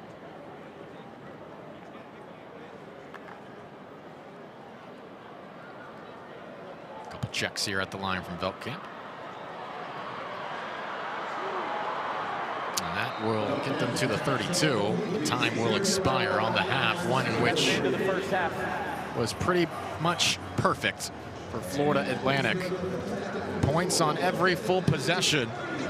Caden Veldkamp in his second game with FAU putting up some numbers in the first half. 17 for 25, 230 yards, and 4 touchdown passes for Caden Veldkamp. At the half, FAU 39, Florida A&M 0 here in Boca Raton. Much more coming up. You're watching the American on ESPN.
to Studio A, I'm Maria Tribal Peace.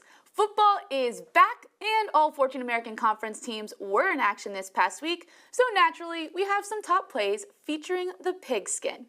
It was a big night for North Texas, both offensively and defensively. Wyatt Young makes a reception from Drew Mestemaker, dodges multiple defenders, then dives into the end zone.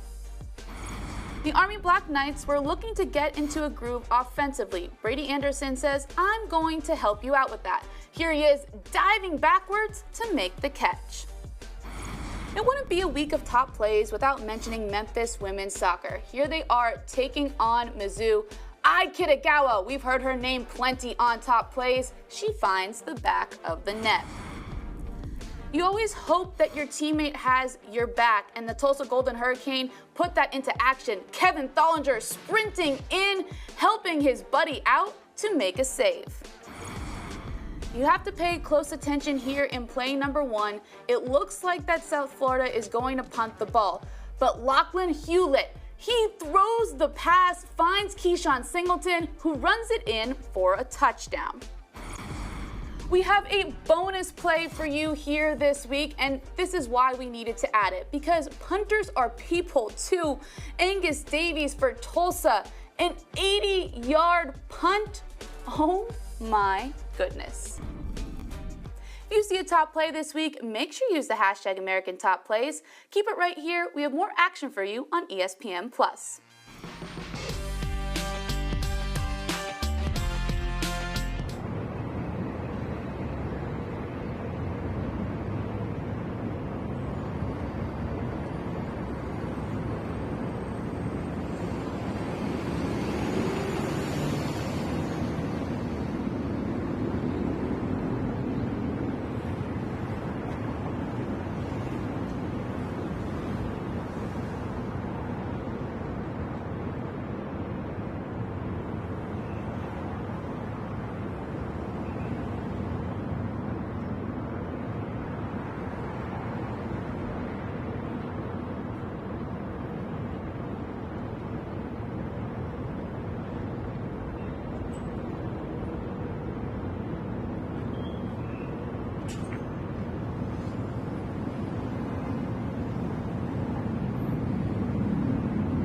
Welcome into Studio A, I'm Maria Tribal Peace. Earlier this week, the conference announced their weekly awards in men's and women's soccer, volleyball, and football. Right now, we take a look at the top performers in American's Best. The Offensive Player of the Week in volleyball is Memphis's Amanda Hart. Hart led the Tigers to a 3-0 opening weekend, averaging 4.36 kills per set while adding 8 service aces. She was named the Roan Invitational MVP. Against USC Upstate, Hart recorded a career-high 26 kills. The men's soccer Offensive Player of the Week is Charlotte's Elias Arsfall. Arsfall scored 3 goals and had an assist in Charlotte's 6-0 win over Queens. In women's soccer, Leah Chansey earned the title of the Offensive Player of the Week. Chansey aided the Owls to a pair of victories and contributed 3 points in each contest. She scored a goal and provided an assist in Rice's 3-2 win over Oklahoma State on Thursday. After a big performance against UMass, Evan Simon was named the American's Offensive Player of the Week in football. Simon completed 19 of 25 passes for 248 yards as he led Temple to its first road win since 2021 with a 42-10 victory at Massachusetts. For more on the award winners and a list of the weekly honorees, you can visit our website at theamerican.org. Keep it right here. We'll have more for you on ESPN Plus after this.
earlier today. A beautiful day at the beach, just less than 2 miles away. And right outside of this shot, Patrick was splashing around somewhere in the way. I promise you. 39-0 our score at the half. Florida A&M and FAU. Glad to have you with us. That's Patrick Murray. I'm AJ Ricketts. It's been a great day thus far for FAU, looking to get back into a rhythm, after a tough performance at Maryland last week. From the first drive, it was very apparent it's going to be a good day. Oh, yeah, this Owls offense has been rolling all day long. 5 drives, they scored 4 touchdowns and kicked a field goal. They've gotten good protection up front. Veldkamp's made some pretty throws, and the receivers have made some highlight reel catches, too. Yeah, 3 of those 4 touchdown drives were under 2 minutes and 40 seconds. They got it done quickly. Caden Veldkamp looked terrific, nearly 300 passing yards in that first half. 4 touchdowns to his name as well. Caden Veldkamp, the Western Kentucky transfer, and Easton Messer. Those were the 2 we highlighted in the open. They've had a good day, but Veldkamp spreading the wealth around. It started on the ground first. Jamari Sands with a big run, and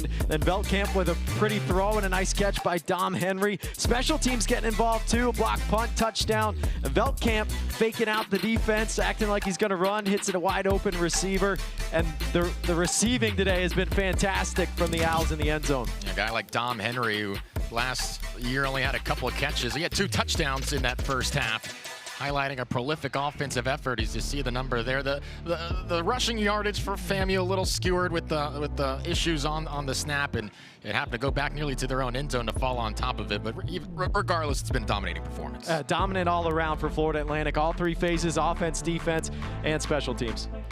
FAU going to try to keep this thing going in the second half. Over 300 yards of offense in the first 2 quarters.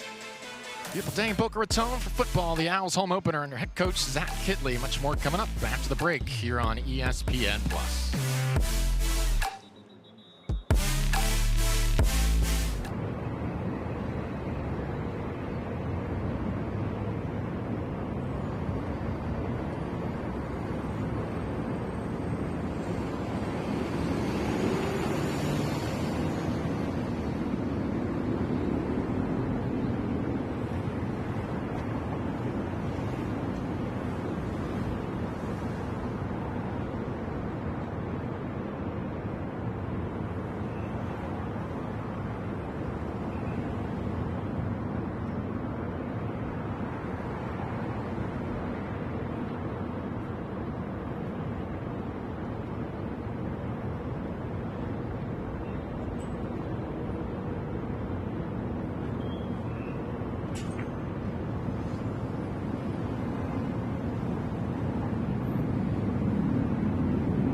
Welcome back to the American on ESPN.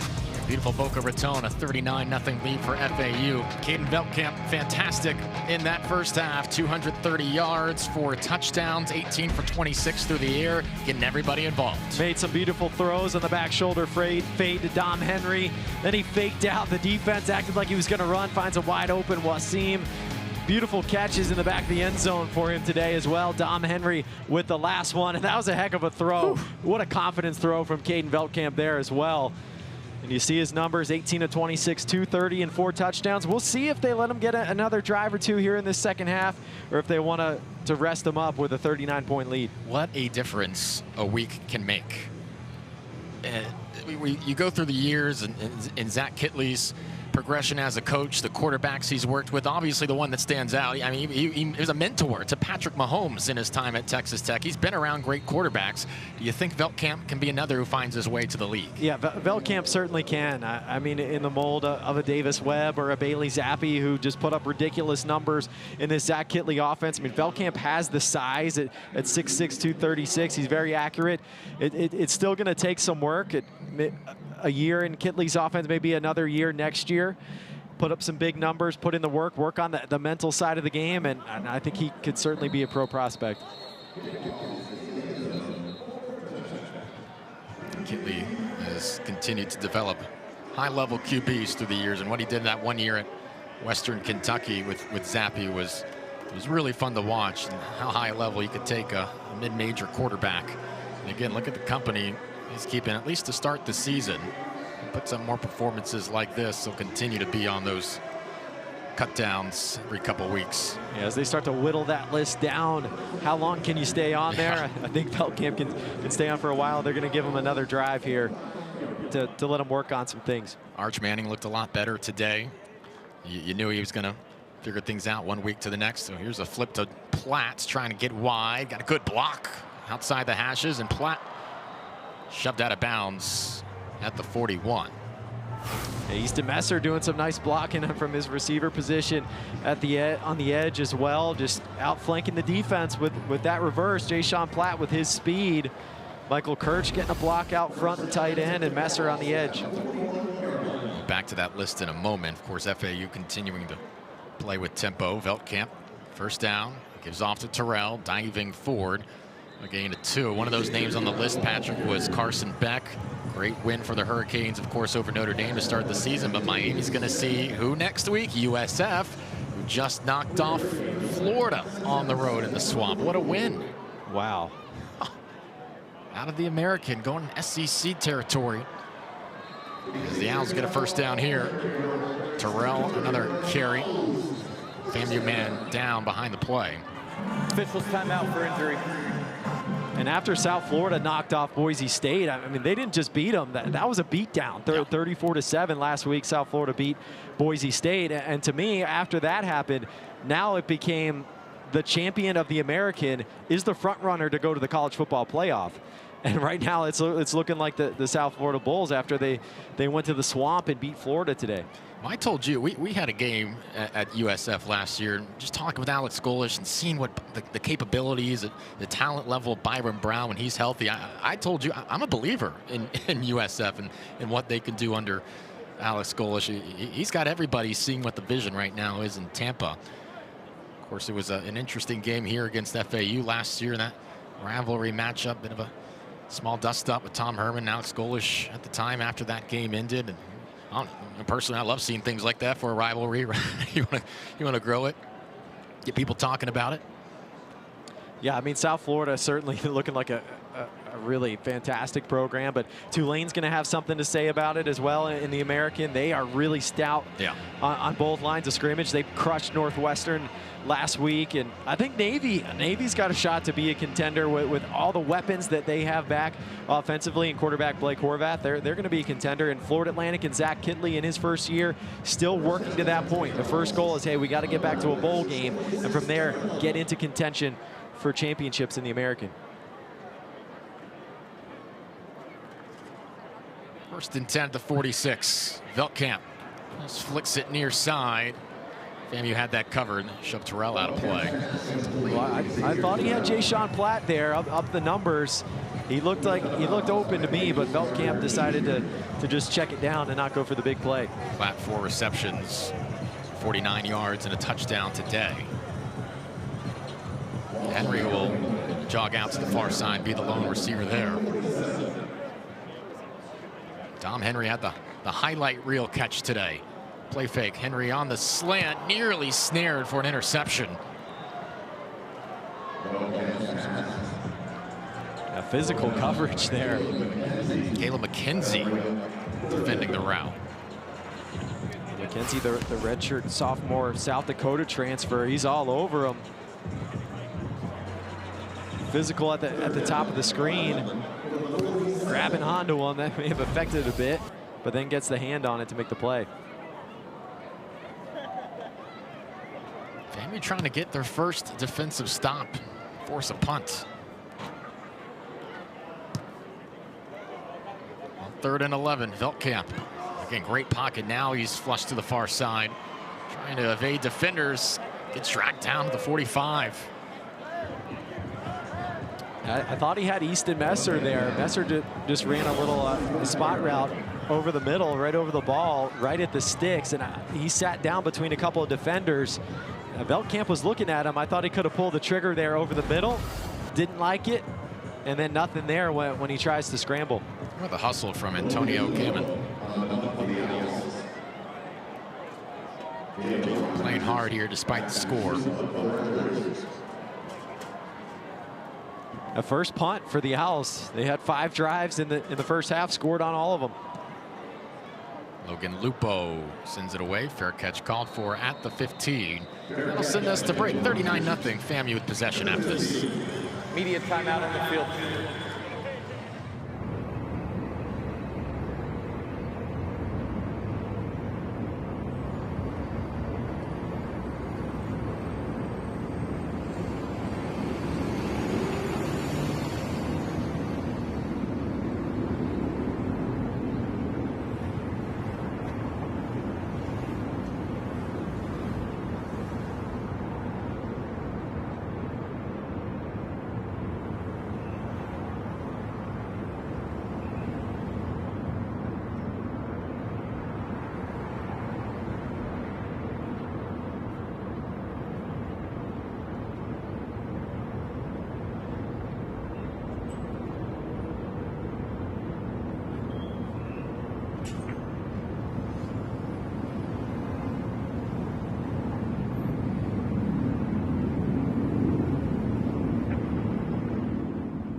look at the American College Football Week 2 scoreboard. I'm circling that bottom middle right there.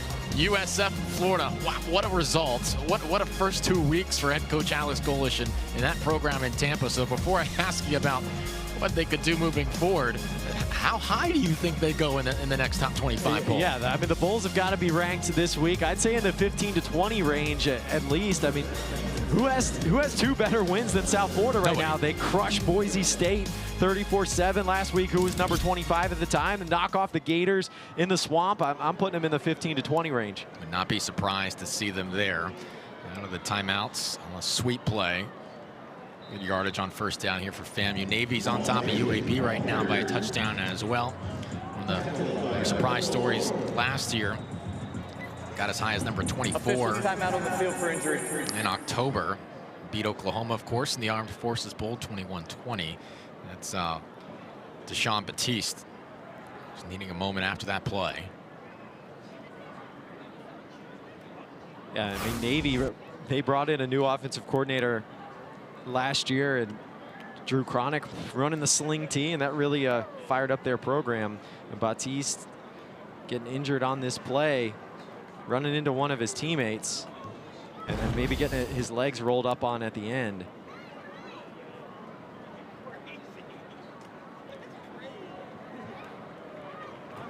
Looks like they're checking on that left leg, and Barreling into Zion Parrott. good to see him on his feet, hobbling a little bit, but he's at least moving on his own power. Spent time at Tulane and Troy before joining this FAU program. Last year at Tulane, 10 tackles, 2.5 for loss in his time with the Green Wave.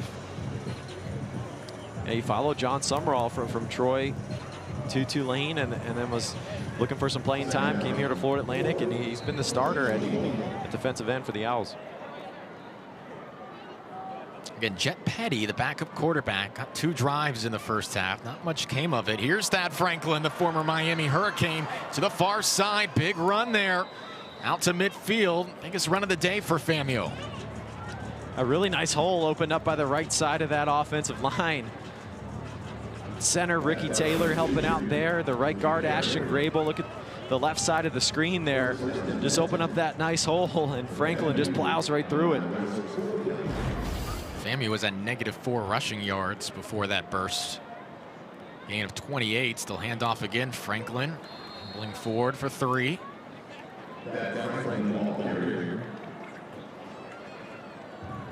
Chigo Kiki was in a right tackle there for FAMU, making a nice block on that right side. One of the changes they made on the offensive line this week to try to get things going. Franklin averaged 5.5 yards per carry last year. Remember, he started his career at Miami. 5 touchdowns there in 2022. 2 of them his first season in 2021. Just didn't work out with Mario Cristobal and company there. Spends the year at Louisiana Monroe. Now the last 2 years in Tallahassee. Trying to help FAMU get back to the kind of success they saw 2 years ago as Celebration Bowl champs. 3rd down here. Florida Atlantic still has their starters in defensively. They've been getting FAMU in 3rd and longs all day. Another one here. I'd be looking for some pressure from defensive coordinator Brett Dewhurst. Some kind of blitz coming to try to disrupt that young quarterback RJ Johnson making his 2nd start. Rattlers 2 for 9 on 3rd down today. Somerset the tailback. In motion Burris. Strong throw on the slant, snagged. 1st down, and a couple more yards here. On the ground from Armand Burris, the redshirt freshman from Illinois. Just 3 catches last year for the Rattlers. 1st down yardage there. A nice job by Johnson. Just a sim pressure from Florida Atlantic, bringing 4, but he reads it well and finds his man in the open spot in the zone to move the sticks there.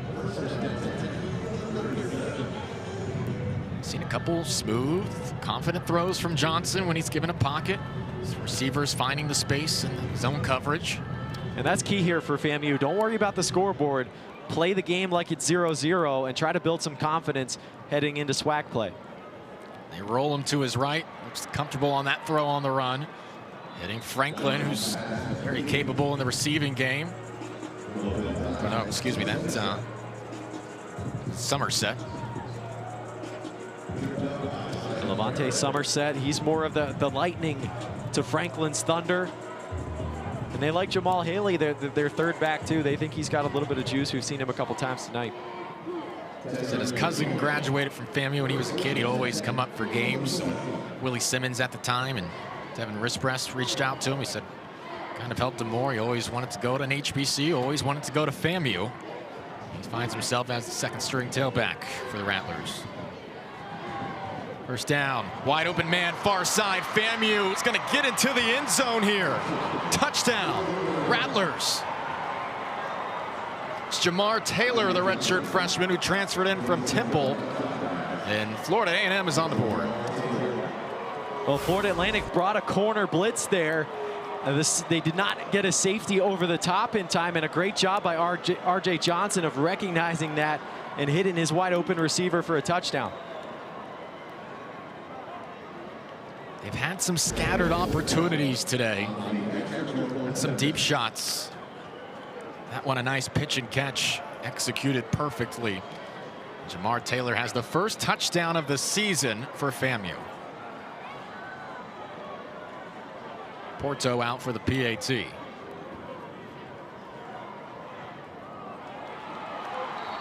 Everything crisp with that. 39-7, Florida A&M on the board. Rattlers getting it in the end zone. Jamar Taylor, you don't get much more open than that. He gets it done.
ESPN app on your connected TV or favorite device. If you have it, open it up.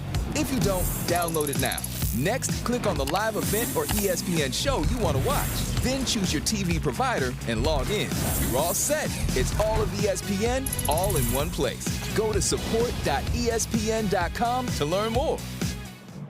So much college football, so much content on the all-new ESPN app. Download that today. Great to have you with us, AJ Ricketts, Patrick Murray. 39-7, Florida A&M.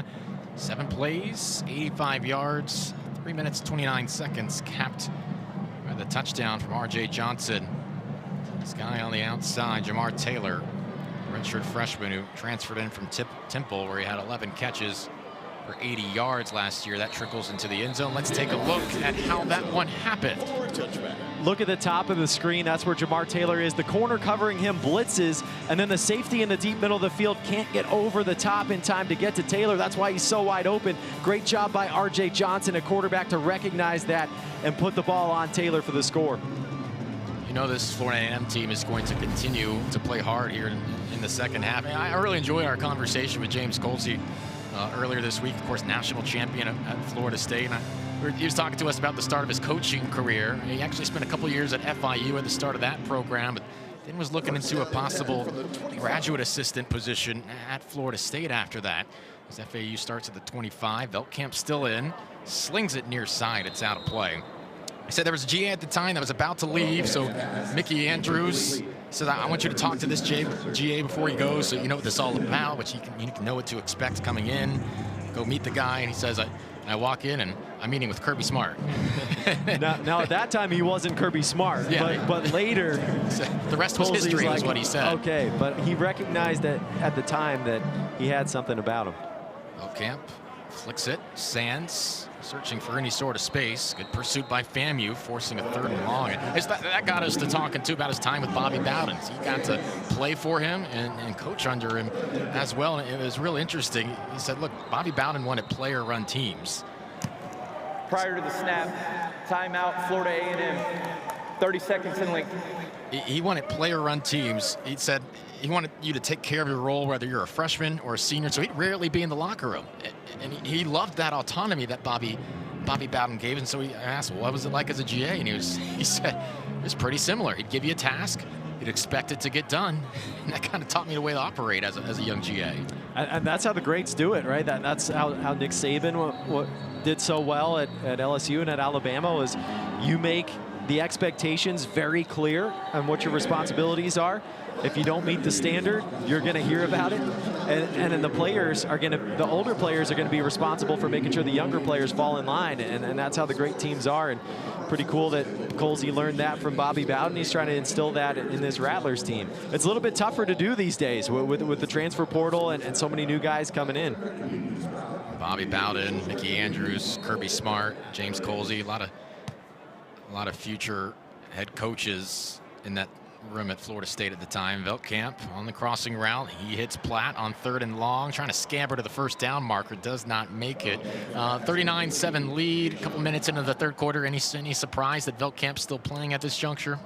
Yeah, a little bit surprised. I didn't really expect him to start the second half, but clearly there's some things that Zach Kittley wants to work on. And when you talk about this air raid offense, the key thing is repetition. I mean, the original philosophy of the air raid from Hal Mumme and Mike Leach was, we're going to have a few plays that we rep over and over and over again until we can execute them to perfection. And so I think that's part of what Kittley's doing here, is making sure they can get as many reps as possible with the first team offense. Good punt by Lupo. Sends Rogers back to his 20-yard line, only got a couple on the return. Well, good drive for FAMU last time out. Yeah. And got a little momentum going. It got in the end zone. They've been able to move the chains some on 3rd down. There is no foul in the play. It's 1st down, Florida A&M from the end of the kick.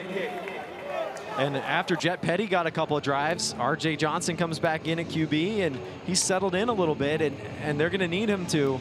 And he's gotten through the fire a little bit these last couple weeks, but if he can get some experience, get comfortable in this offense, he could be a good QB for FAMU heading into SWAC play. Yeah, for the Rattlers, 3 3-and-outs on their first 6 drives, but the last 2 drives led by Johnson, 12 plays, 47 yards, led to a field goal attempt, and of course, a touchdown drive last time out, 7 plays, 85 yards, 3.5 minutes, and Johnson made some nice throws throughout that sequence as well.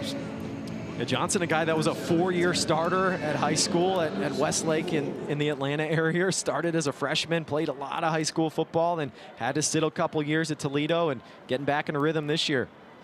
And kind of pump fake the quarterback there. Dives forward out across the 25-yard line, and that's what James Colsey said. He said he wanted to come here because he wanted the opportunity to play. Had not started a game in Toledo under Jason Candle. They've got a prolific offense, but they had an established quarterback as well. So R.J. Johnson hunting an opportunity after being such a prolific quarterback in the Atlanta area. Started as a freshman, like you said.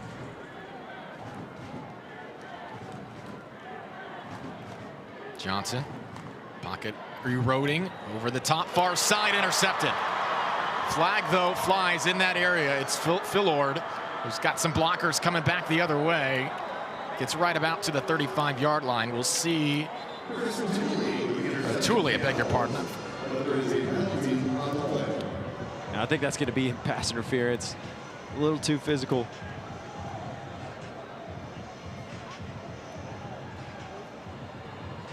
A little underthrown. Chris Tooley, the redshirt sophomore from Orlando, we're at the start at Maryland, nickel spot. Yeah, that is going to be pass interference. Prior to the pass, holding, defense, number 8. That's a 10-yard penalty, automatic first down for Florida A&M. Hold, I should say, with less than 7 minutes to play here in the third quarter. Yeah, Tooley just grabbed onto him and kind of tried to shove him out of the way to make that pick. I think that's a good call by the officials. You get a look at it here, and you see him at the top of the screen in the slot, just grabbing on, and that kind of caused the receiver Rogers to stumble a little bit. Gives Tooley the chance to make the pick, but the flag negates it. Rattlers have put Ace Cobb into the game as well. He's on the near side, former FAU Owl. Handoff on first down. Owls surround, gain of 1. Well, as the season goes on for Florida A&M, they're going to need R.J. Johnson at quarterback to make some plays, to open some things up for him. The last couple weeks, what's happened is Howard and Florida Atlantic have been able to stack the box and stop the run game, and that's what teams are going to look to do. Coming into the season, the strength of FAMU is expected to be that offensive line in the run game, but teams are gearing up to stop that. So R.J. Johnson, if he can make some plays on the outside, can free things up for the run. That was bobbled for a moment, out to the 45-yard line. Somerset does a good job to gain some yards there. Yeah, James Colsey said it's no secret, right? Like they knew with our struggles, getting the ball to our playmakers, we're gonna stack the box and keep doing that until we prove we can get to them on the outside and get them into space. Doing a better job at times of that today.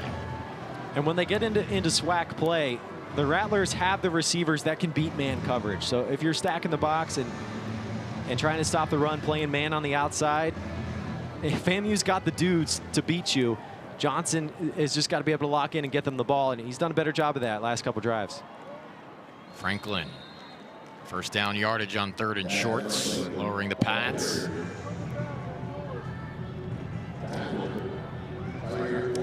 Tyler Horton, first contact. That's what the Rattlers want to be about right there, is to be able to line it up on 3rd and 1 when everyone knows you need a yard and you're going to run it. Be able to timeout for injury. Be able to get a push and let the big 221-pounder in Franklin go downhill on you. 39-7, 5 minutes to play in the third quarter here in Boca. Media timeout on the field.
That was the junior who needed some time on the field. Chigozie Okiki, the offensive lineman from Tampa by way of Iowa Central Community College, able to walk off on his own power.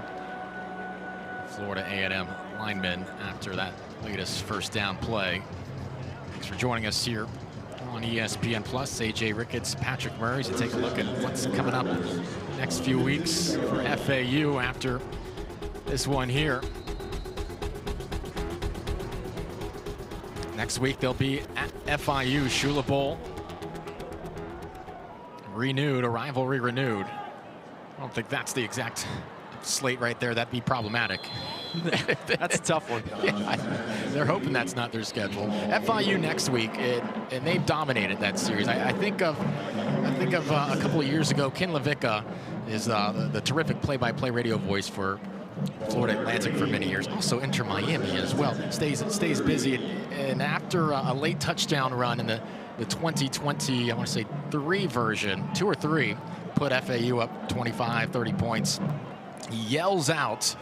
All the FIU fans can hear him right under the radio booth as this doesn't go for much. He yells out, "This is not a rivalry."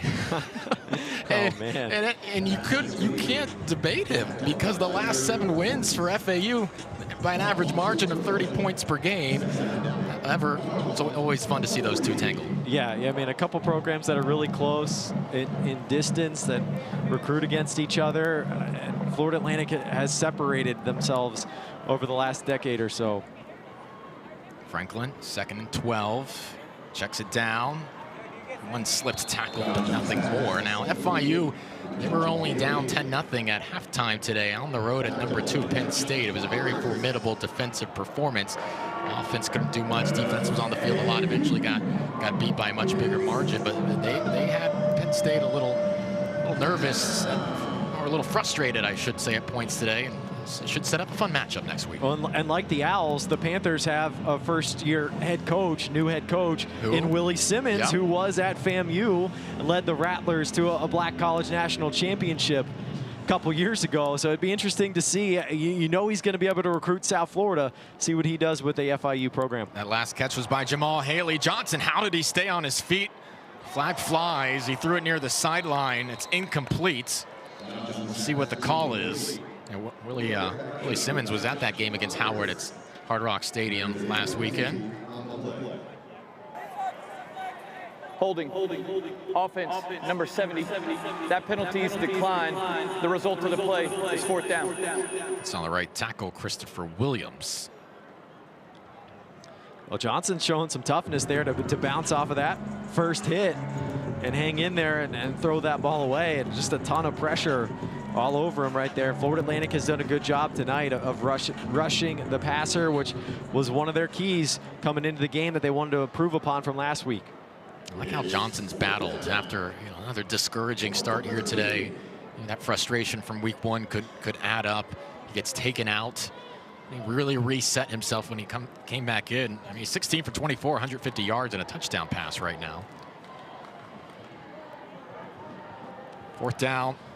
Johnson stepping forward, getting harassed, slipped the first tackle. Johnson has a first down. RJ Johnson to the 21. Ooh, nice play by Johnson, using the legs, and really good coverage in the back end from Florida Atlantic, took everything away. Johnson had enough time to scan the field and just tucks it, takes off, showing the speed, showing the toughness to move the chains there. Big time play. It's a gain of 17. Johnson will loft it to the near side. There's a yard or 2 out of play. Looking for the slot fade, but Jaden Sweeney does a good job from the nickel spot for Florida Atlantic, just being physical early in that route. Knocking the receiver off of his mark and disrupting the timing on that throw.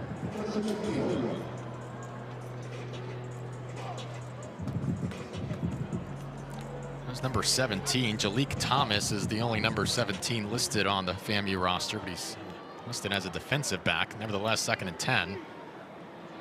They hand off. Franklin carrying a defender across the 15 with him. 3rd down. Yeah, they get their right guard, Ashton Grable, pulling around there, getting the block, leading the way for Franklin. And third manageable here for FAMU. And what you got to think is 4 down territory. You can run it here if you want, because I'd expect them to go for it on 4th down if they get there. FAMU putting together some solid drives here. Last couple possessions. Franklin another run. The 14-yard line will be spotted there. Yeah, that's a play call. You know, going for it on 4th down, yeah, for sure. Definitely. Yeah. You run it there on 3rd and medium. You're just trying to set up a 4th and short. And they do get a chance at a 4th and 2 or 3, 4th and 3 here. And you could go either way. I mean, I think in this situation, they haven't run the ball that well tonight. See what R.J. Johnson can do through the air. 4th and 2 for FAMU. Franklin facing pressure. Goes far side, miscommunication there. It's dropped. That was not what they were looking to do on 4th and 2, and Philord nearly had a pick. Yeah, Armand Burris just coming on a switch release. Doesn't take that far enough to the sideline like Johnson's expecting him to. Just runs the wrong route. Not on the same page. Could have been a good play, but Philord saw it better. Almost had a pick. I think that's number 3 for him tonight that he's gotten his hands on. Just couldn't quite haul it in. Honestly, him dropping the ball gives FAU a little breathing room. Yeah, a better field position. He did that on purpose. He thought at the last second, wait a second. He was being selfless. Got to give my offense a little better chance. Got to let that one fall to the turf. To the near side and wrestled out of play. That's Joseph Young's first catch of the day. Now the 8th difference player to make a catch for FAU. Martavius Collins will jog off the sideline now. Well, Caden Veldkamp still in the game at quarterback, but they're shuffling in some backups at some of the other spots, especially receiver. The give on 2nd and 10. Al's got about 5 before the entire FAMU defense was there. Everybody sprinting to their spot, though. They want to get one more play in here before the end of the quarter. Zach Kitley says they'll have one-word calls. Just everybody goes to the nearest spot wherever they're at. Get the play off. Empty set, designed run for Veldkamp here. That might have surprised Florida A&M as he dives across the 25. That's the end of the 3rd quarter. That's it. A much better quarter for FAMU there. They score a touchdown. 39-7 our score, though, here in Boca Raton.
Fourth quarter getting set to begin here at Howard Schnellenberger Field. 39-7 lead for FAU. Spirits are high after the opening weekend loss. Owls 1 quarter away from picking up the first win of the Zach Kittley era. A.J. Ricketts, Patrick Murray. Now here's what's coming up for FAU. Got the Shula Bowl renewal of that rivalry next week. Memphis, they're coming off an 11-2 campaign, finished in the top 25. A lot of production moves on, but they're reloading up there in Tennessee. So a couple interesting games upcoming between the rivalry and a top 25 opponent from last year. And you saw the bottom there, they'll have that USF matchup too, which is looking a lot tougher right now. Sands the carry, first down, bounces far side, and chopped down at the first down marker. It's a really tough conference schedule for Florida Atlantic. In October and November, they have to go to South Florida, go to Navy, and go to Tulane. And those are the top contenders for the conference championship. It's going to be tough. In the flat to Sands. The first block wasn't there. He might have slipped anyway.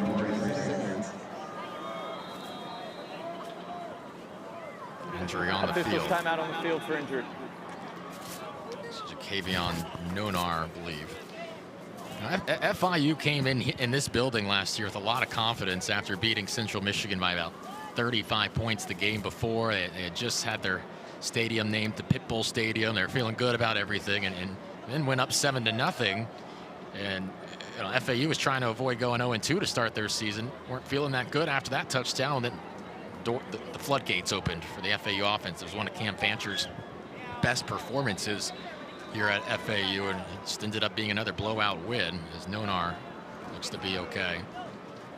Yeah, Florida Atlantic over the last few years has just done a better job in recruiting in the transfer portal than FIU. They've had more talented rosters lately, and that's the reason for that series has been slanted towards the Owls. And we'll see the next edition next week when Willie Simmons brings his Panthers to face the Owls. And Butch Davis and Mike McIntyre not able to crack the code against the Owls. Deep down the field, Young makes the catch, spins around inside the 40.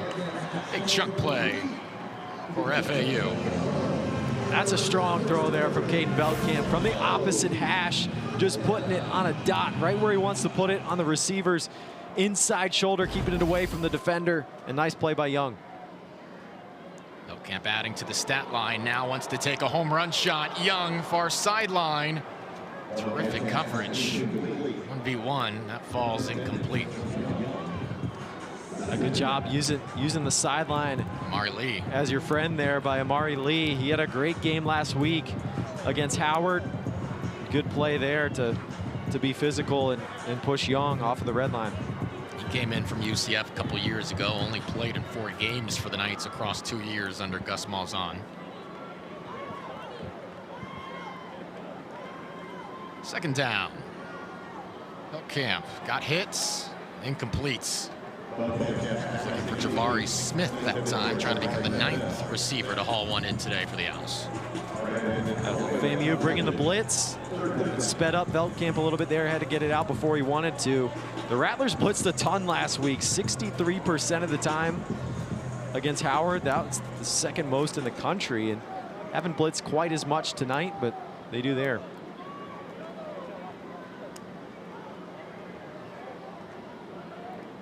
Veldkamp 274 yards through the air now.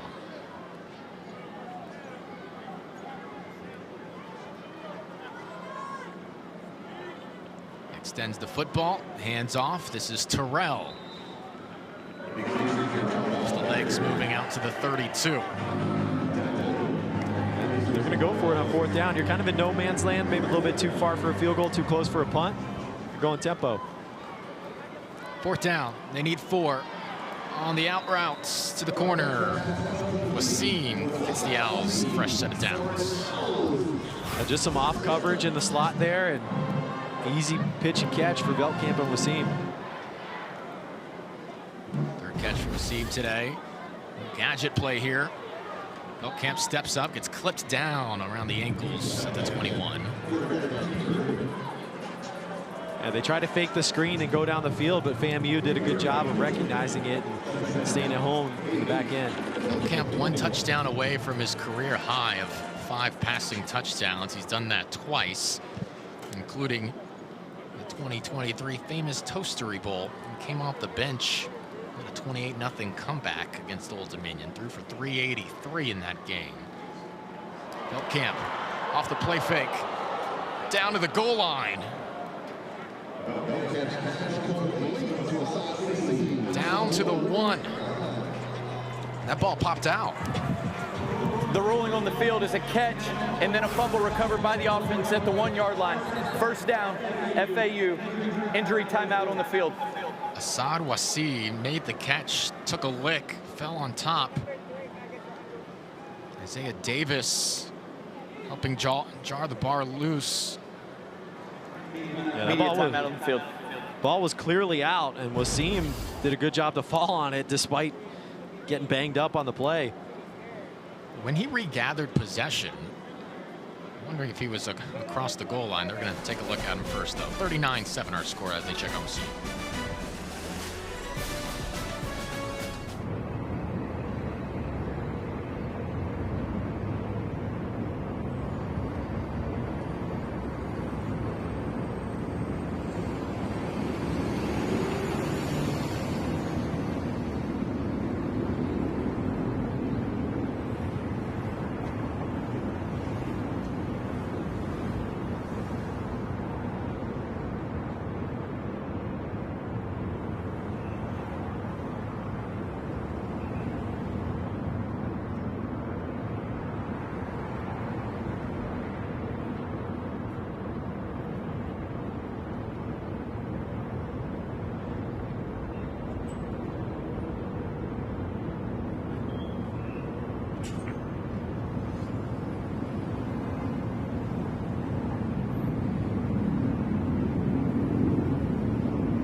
(39-7) our score. 12:22 to play.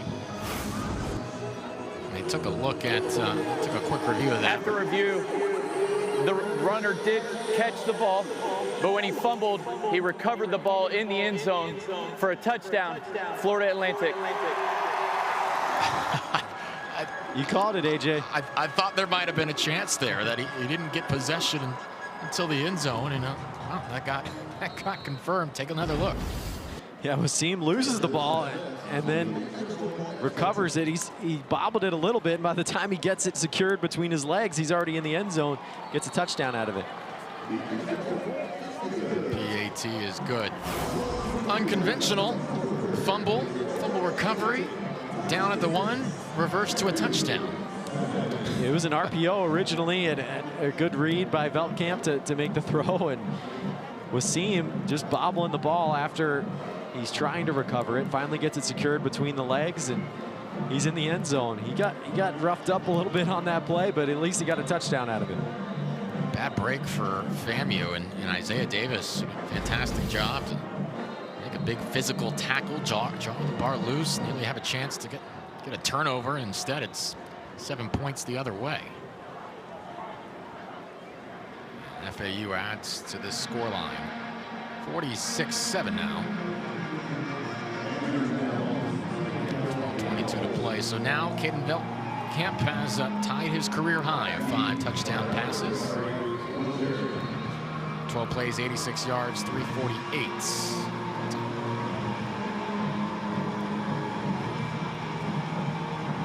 I got to think that's going to be it for Belkamp now. He gets over 300 yards, gets the 5 touchdowns. They've been able to work on some things.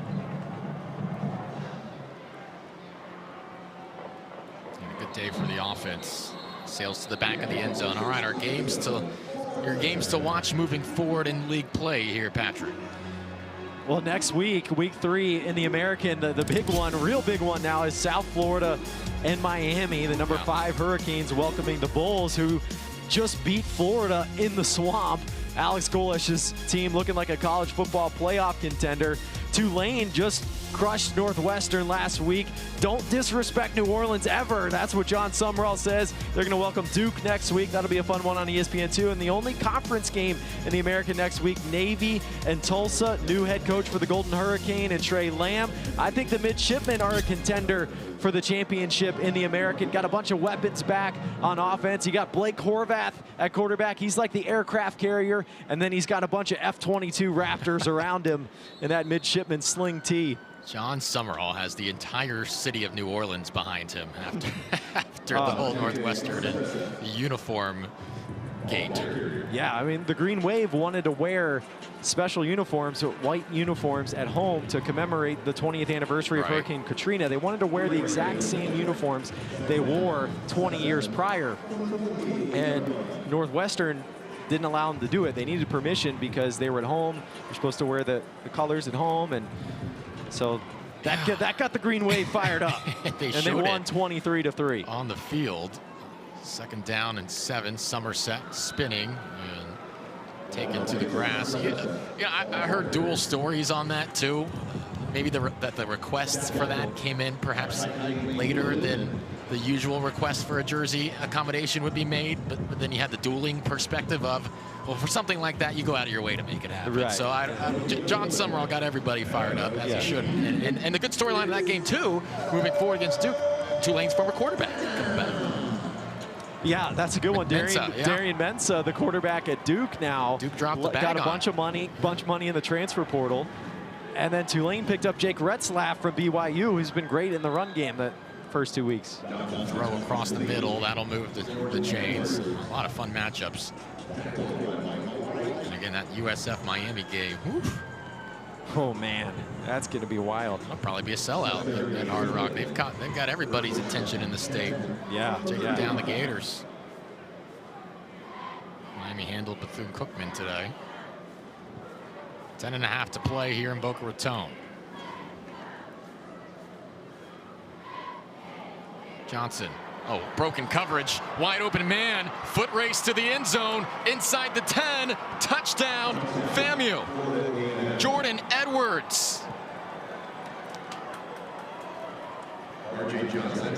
Oh, the Rattlers with the big play. And Florida Atlantic just a busted coverage.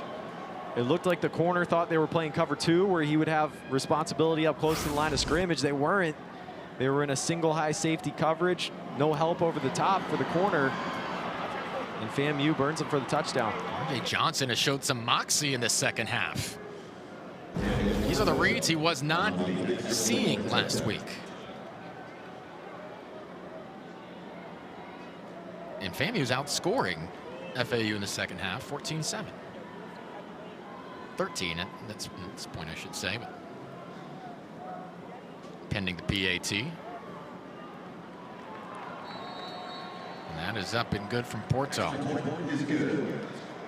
So RJ Johnson to his man Jordan Edwards down the field. FAMU's got another. FAMU building some confidence here in the 2nd half, outscoring the Owls 14-7 in the 2nd half. Jordan Edwards going to the house.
Florida A&M with a touchdown in the third and fourth quarter, outscoring FAU in the second half 14-7. Positives to take away here from their trip to Boca Raton, despite the jilted scoreline. A.J. Ricketts, Patrick Murray, to take a look at what's coming up for Florida A&M. James Colsey said no matter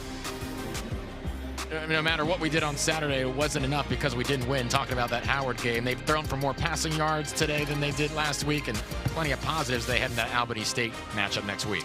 Yeah, that starts conference play for the Rattlers, their first SWAC game, and they get the bye, and 3 non-conference games after that before they close the year with all SWAC games. And the Rattlers picked to finish second in the SWAC East. They expect to be contenders for a conference title. Platts fumbled the football, able to fall back on top of it. 2 for 2 at his bounces on successive plays for FAU with the football. Yeah, last year Florida A&M 7-5, 5-3 in league play.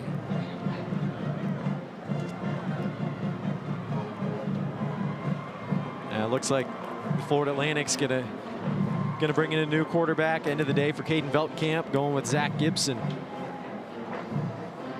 Graduate student in his 4th collegiate stop. Spent time at Georgia State, Georgia Tech, and Akron. Last year at Georgia State, 6 games, 1,000 yards, threw a touchdown in all 6 of those appearances. And now the Owls getting their big running back in the game too. Their 3rd string guy, Caden Shields Dutton, 5'11", 215. He's their bruiser. He may see some goal line work this year. Another handoff, Shields Dutton through the tackles, slipping into space, spinning off tackles. Really gets down to the 40-yard line. Some hard running from Shields Dutton. Yeah, I love it. Just low pad level, straight downhill coming at you. Please put 9:28 on the game clock. 9:28 on the game clock and start it on my signal. I see what the coaches meant now when they were describing his play. They said, short yardage guy, goal line guy, he isn't going to try to juke you. He's going straight into defenders. Yeah. There's look at Veltkamp's stat line. Yeah, 27 of 39, 309, and 5 touchdowns to tie a career high. Pretty good day of work for the redshirt junior QB. First down, a little double pump down the far sideline, over the top and defended well, incomplete. Florida Atlantic's getting some work in now for the 2nd string guys. Jabari Smith at receiver there. They've got the 2nd string offensive line in. They've done a nice job blocking on the previous couple plays for Shields Dutton, and just giving these guys a chance to run the offense and get some game reps in. Corey Collier, the Nebraska transfer, defending the play. Shields Dutton had 5 carries for 25 yards in Maryland. They might go to that same kind of route, same kind of play. Different kind of results. This one inside the 10. What a grab as he was falling to the turf. Yeah, that's a heck of a catch. Brandon Hoke. Hoke, the true freshman from Fort Lauderdale out of St. Thomas Aquinas High School. Big-time high school football powerhouse. Ball a little bit underthrown, but he goes up and snags it. Strong hands. Spinning here. Second effort with Shields Dutton, who's finding any sort of way to find space.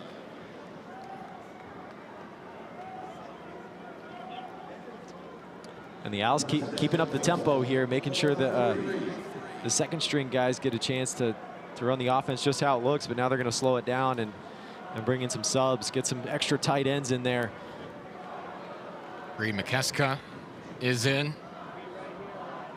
Martavius Collins as well. Shields Dutton still the tailback. Flags fly. Timeout, Florida A&M. Excuse me, timeout first. 30-second timeout. 46-14. Owls trying to punch in another. 8:02 left to play. Immediate timeout on the field.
Quite a day for FAU quarterback Caden Veldkamp. 5 touchdown passes, had some beautiful throws, including a back shoulder fade to Dom Henry. Even faked out the FAMU defense, acted like he was gonna run, pulled it back, made a nice pass. Gave his receivers chances to make plays, some confident throws. Loved the one to Dom Henry in the back of the end zone for a nice one-handed grab. And then the 5th one was seen fumbling, but then recovering it in the end zone for the score. Veldkamp's day is done after 309 yards and 5 TDs. Ties a career high. Shields Dutton working his way to the goal line. Stopped just short. It'll be 3rd down. Good penetration by the FAMU D-line there. 500-plus yards of offense now for this FAU squad. 12 personnel here, 2 tight ends.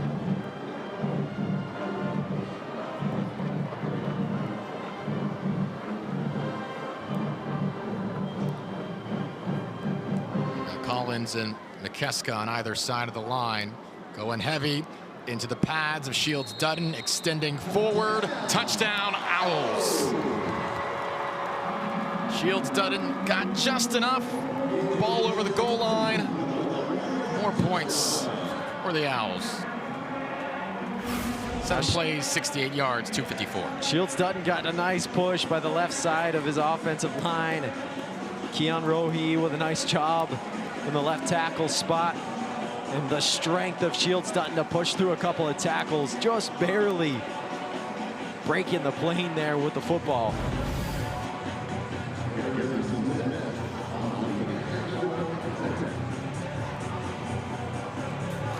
Officials are holding up the PAT. They might take a little evaluation of this.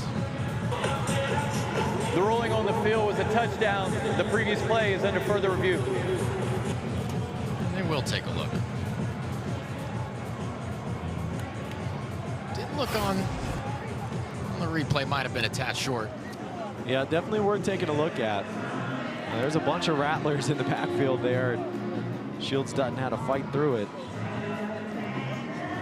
Does the ball cross the plane before his knee is down? I think the knee is down.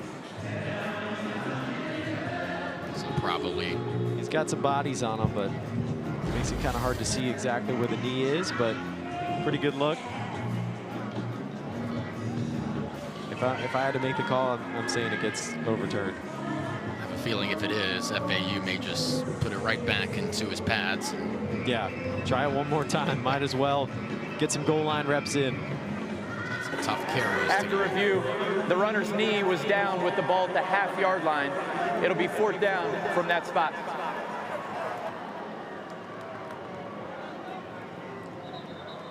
All right, 4th down at the half-yard line. Same unit jogging back out. 2 tight ends. 7:21 to play here. Shields Dutton back out there. Yep, I'd expect the same thing. Shields Dutton right up the middle. See who wins the battle at the line of scrimmage. Now trying to punctuate this drive. It's Shields Dutton again. This time there is no doubt.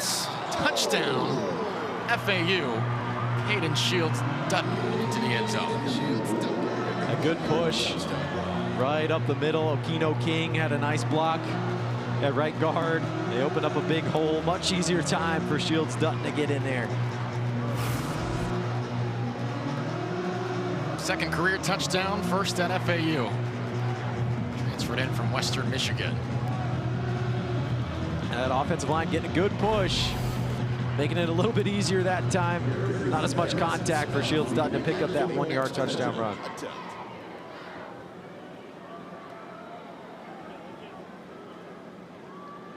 So it's 52, make it 53. 14. 7:09 left in the 4th quarter. It's Florida Atlantic 53. Florida B&M. All FAU today. The all-new ESPN app, the best way to watch sports. All of ESPN all in one place with live games, live stats. Plus, you can track your fantasy teams and personalize with your favorite leagues, teams, and players. Download the ESPN app today. You know what I like about the new app? They have the Verts feature where they give you the vertical video, and it's basically just highlight after highlight of your favorite teams or your favorite sports. So on a Saturday, you can get all the best college football, just flip right through them. TikTok with less brain rot. Exactly. I'm not on TikTok. I guess I'm too old. I decided I'm too old for that. Okay. I do still like Twitter a little bit, but or whatever you want to call it now. But we're legally liable to call it X. Give me you know what? Give me the ESPN app and give me Verts. I don't need Twitter anymore. I'm just flipping through the highlights. That's all a man needs. 53-14.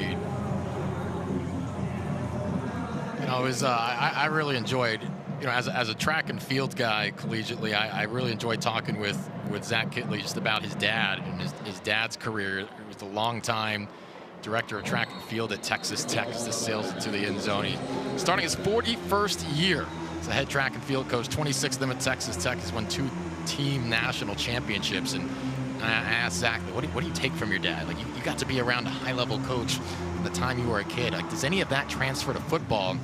He said, well, he's the best coach, the best man I've ever known. I've seen him change how he recruits, how he's adapted. And one of the biggest things that always stood out, his assistants wouldn't leave. Unless it was for a big-time job, that was what they had to do. His assistants wanted to continue working with him because of the quality guy, quality of program and culture that he had built at Texas Tech, and he wants to do the same thing. Yeah, that's the kind of stuff that translates. It's kind of unusual to see the son of a track coach become a head football coach, but really cool thing. And Kittley was able to take so much from his dad in terms of relationships and how you treat your assistants, and learned a bunch from Cliff Kingsbury as well, who was one of his idols coming up when growing up there in Lubbock. And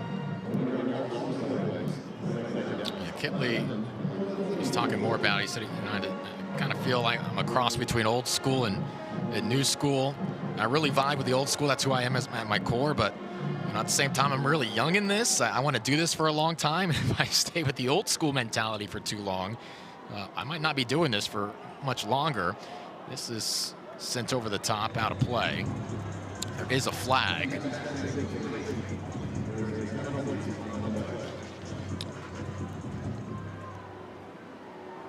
Cameron Goggins, I believe, was in coverage there. And Chris Carter looking on, NFL Hall of Famer, of course. Part of this program is the executive director of player engagement. Saw him in the football facilities yesterday. There is no foul for pass interference. The ball was uncatchable. It'll be 3rd down.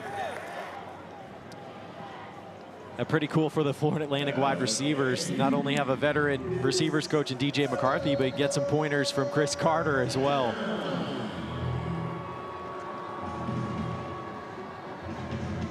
And Jet Petty is back at quarterback now for FAMU late in the game here.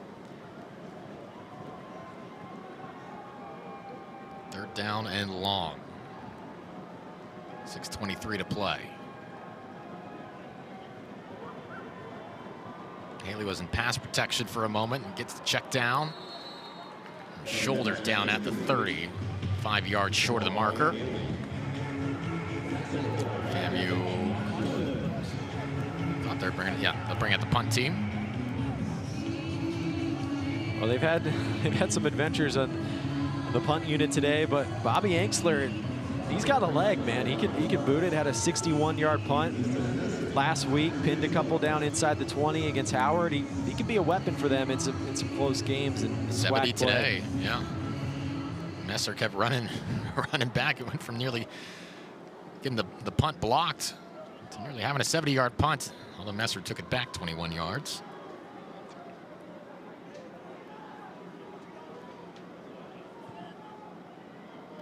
Much more stress-free here. High spiral. It's Messer do this 22, and we'll jog it out of the sideline. That'll bring FAU's offense out once more. Zach Gibson and company. When I think of great quarterbacks here at FAU, Rusty Smith certainly comes to mind. Their all-time leading passer, over 10,000 yards, 76 touchdowns in his career. And Veldkamp's, he's not going to have as much time here as by the nature of how college football is now. He's already put in a couple of years, but 5 touchdown performances, kind of FAU fans thinking of how Rusty Smith used to sling it back in the day.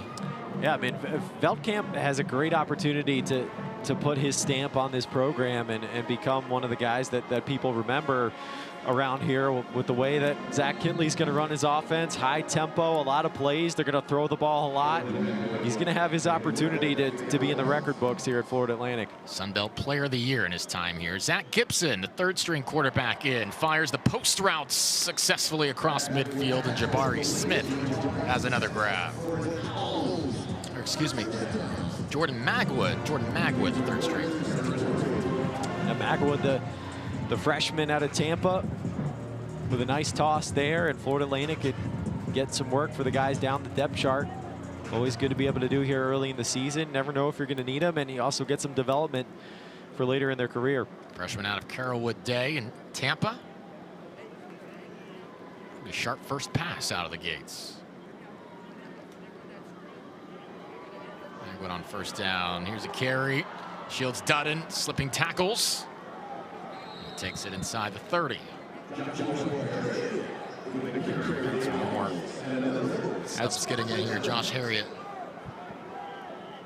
Yeah, Joshua Harriet there at running back out of St. Thomas Aquinas.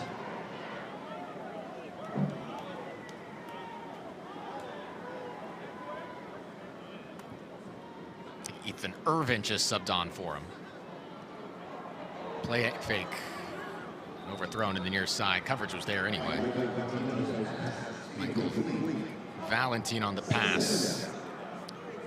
Yeah, but a bunch of new guys subbing in. Jet Kuhlman, the walk-on wide receiver there, getting in the game, and now Carson Kruver getting in for a throw. Yeah, we've got a rotation coming in here at quarterback. Everyone getting a shot. I love it.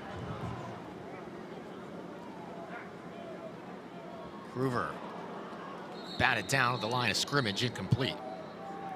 Kruver, the redshirt sophomore from Austin. St. Michael's Catholic. I like what Zach Kitley's doing here, though. I mean, these guys work hard in practice all week, and some of them work the scout team and try to give the defense a good look. So that's really cool to get these guys in the game, let them play on a game day, let them throw some passes, too. They're not just handing off. I don't know if I've seen that in memory. Three plays, three different quarterbacks coming. Yeah, I don't think I've seen it either. Team drives down the field. Kruver on third down. A dart nearly picked off. And Justin Bostic with a good play there for FAMU. Getting underneath that throw. Threw it a little bit behind the receiver, but Bostic breaks it up. Let's give Garrison Smith a chance for a long one. A 48-yard field goal. Smith comes in from Akron. He was 13 for 16 last year at a long of 49. His career long, 59, was when he was at McNeese. To the redshirt senior. 48, plenty of leg. And that one is through. 56-14. Problems there for Garrison Smith. Garrison Smith, I mean, 31 of 37. Now he's, what, 33 of 39 in his career. That's a good pickup for Florida Atlantic out of the transfer portal. He could be valuable at some point in American Conference play when you get into some close games. Accurate kicker. He's got the leg to hit it from deep, too. One of their kickers from last year, Carter Davis, the game winner against Notre Dame, after only going 2 for 7. Looks like Garrison Smith is more than ready to fill the void. Calm and collected there. Yeah, he's a senior. He's been through it. Ohio State, McNeese, Akron. He's experienced and looking to give the Owls a lift.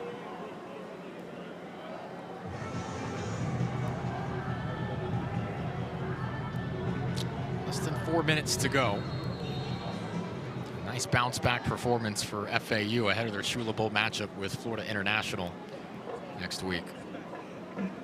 You knew too after that Maryland game that was not a performance. You know, Maryland certainly the better team, but that wasn't a performance that was reflective, I thought, of what FAU can be this year. Yeah, I mean, 6 interceptions total last week, 4 from Beltcamp. That's certainly gonna put you in a hole, but they come out and cleaned up a lot of those mistakes today. So around the American, which of course the day highlighted by USF's huge win at the Swamp. Alex Golish has Tampa believing. Navy over UAB. Temple no problem with Howard. UTSA showed some moxie at A&M last week. They fall at home to Texas State today. And the first conference game of the season, UAB and Navy. Navy getting the job done there. The midshipmen looking like a contender in the American. I think Temple could be interesting this year. Casey Keeler, in his first year as head coach, he's had success everywhere he's been. He's won a couple of FCS national championships. The Owls are 2-0. The other Owls in the conference, there's multiple of them. Yes, there are. This is sent downfield, incomplete. Yeah, Keeler did a marvelous job at Sam Houston State, which is just guiding the FCS, FBS transition. Resources are not aplenty there, and he had Sam Houston winning ball games in Conference USA.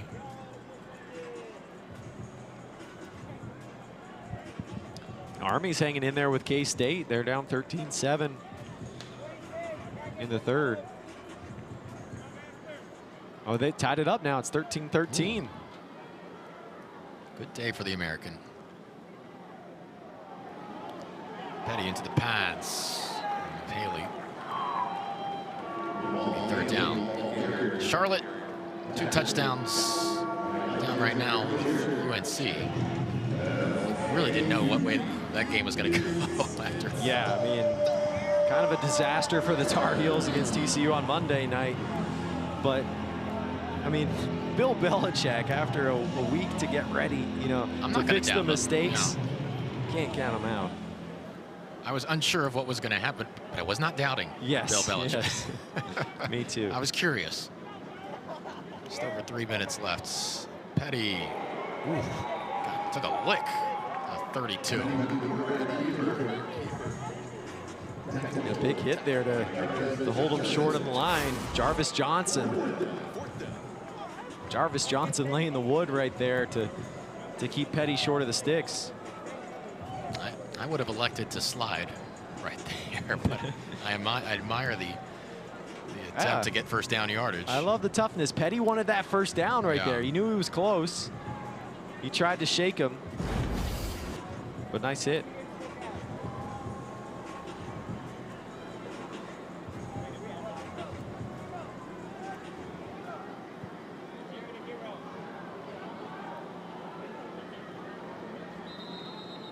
FAMU getting ready to move forward to SWAC play.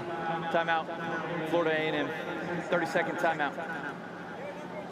After opening 2 weeks, the loss to Howard and a loss to FAU. We're moving forward in the American, certainly a number of appetizing games. Week 3 slates on the horizon. Oh man, Miami, South Florida. That is a huge one in this state. The Bulls 2-0 after beating Boise State and Florida in the Swamp.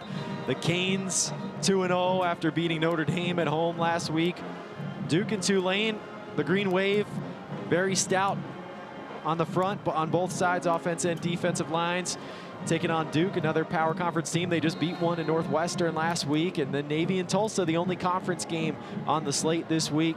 The midshipmen with a win today. They're 1-0 in conference play. Can they keep it rolling in Tulsa? It's so interesting to evaluate this upcoming game for South Florida because to me, they've done enough work they'll still be the group of 5 team, win or lose, but barring a lopsided loss perhaps, but win or lose against Miami, the top 2 wins are some of the best quality of work we've seen. As a flag flies from the near side. False start. Kicking team, number 13, 5-yard penalty, 4th down. But I just feel, I know that's not the way Alex Golish is thinking or framing this.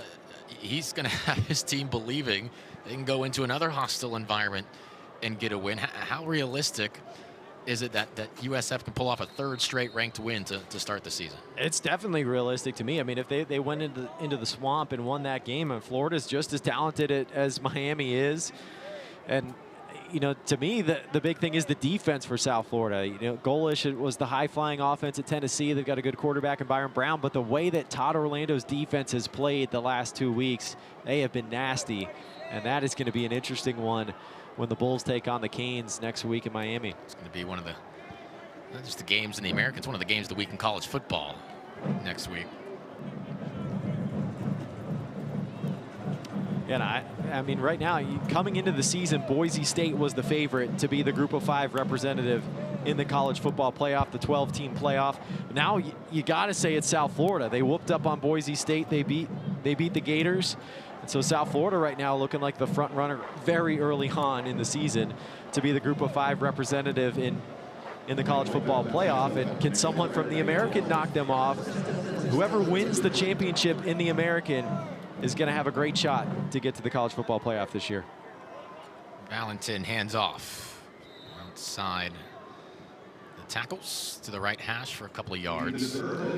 Yeah, this little round robin of games between Miami, USF, and Florida. That's a 2-minute timeout. Fascinating. Full timeout on the field. This 2-week span. 56-14, all FAU today.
Quite the journey for Zach Kittley to become the youngest head coach in FBS football, moments away from securing his first career win as a head coach. He started as a basketball player at Abilene Christian, realized I don't like this, transferred to Texas Tech to get into the coaching game, joined that program just at the right time, and now has blossomed into one of the top offensive minds in the sports.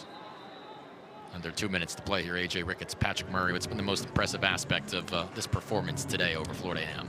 I think it's just been the all-around nature of it. I mean, we knew about the offense and what Kittley likes to do in throwing the ball around the yard. Caden Veldkamp, a really good quarterback. He cleaned up the mistakes from last week when he threw 4 picks against Maryland. Comes in, throws 5 touchdowns, 0 picks. I think that was important to see Veldkamp do that, make some confident throws. The special teams was big for the Owls, getting the blocked punt return for the touchdown, and the defense was stout up front in stopping the run for the Owls. Do you feel you have any idea after 2 games how FAU may fare this year in the American, or still perhaps too early to tell as this 3rd down run is stopped at the line? Yeah, I think it's still too early. It's tough to tell. I mean, they go and play a Big Ten team in Maryland last week. Then you have an FCS team in Florida A&M coming in this week. Still hard to tell. Get a little bit better idea next week when the Owls play FIU. A closer talent level than it's been these last 2 weeks will give us a better idea where Florida Atlantic is at this point. Shaping up to be a fun one at Pit Bull Stadium. And win or lose in that game for FIU, they always will have a win with their stadium name. That is yeah, fantastic. that's a good one. That's getting creative to try to, I think all of America to get was some NIL money for the players there. Fan of that, yeah. Well, when FAU beat them here last year, they started playing Pit Bull. Gotta love a good rivalry.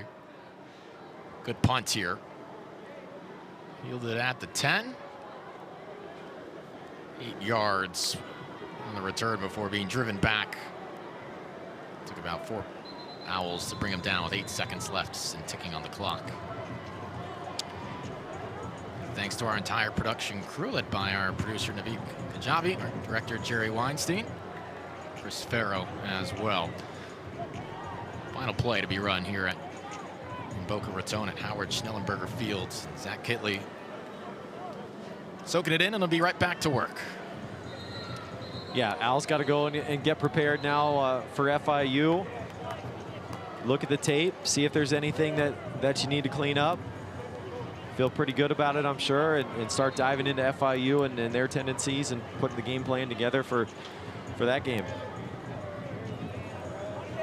And again, Panthers going to enter with some confidence. The score line didn't represent how they played Penn State. 10-0 at the half. Nevertheless, FAU, they got the offense they were looking for today. And he will end it. 56 points on the scoreboard, and the first career win as head coach for Zach Kittley, who was a mentor, a confidant of Patrick Mahomes in his time in college at Texas Tech. Kittley went on to orchestrate one of the best offenses in college football at Western Kentucky, mentoring Bailey Zappi. And after a couple more years in Lubbock, it's now his time, his turn. A great start here at home in Boca Raton and his first impression of the fans. And a fitting way for Kittley to get his first win as a head coach, putting up 56 points. That's what he's done his whole career, is have innovative offenses that put points up on the board. His quarterback, Caden Veldkamp, throwing for 309 and 5 TDs. Congrats to Coach Kittley on his first of many wins as a head coach. Once again, our final score, FAU 56, Florida A&M 14. For Patrick Murray and our entire ESPN Plus crew, I'm AJ Ricketts. We invite you to flip over to ESPN for the conclusion of Army at Kansas State. K-State leads 21-14 entering the 4th quarter. Big-time performance from the Owls today. They get it done against FAMU. 553 yards of offense. Veldkamp ties a career high with 5 touchdown passes and 309 yards. So long from Boca Raton. I'm AJ Ricketts. We bid you good night.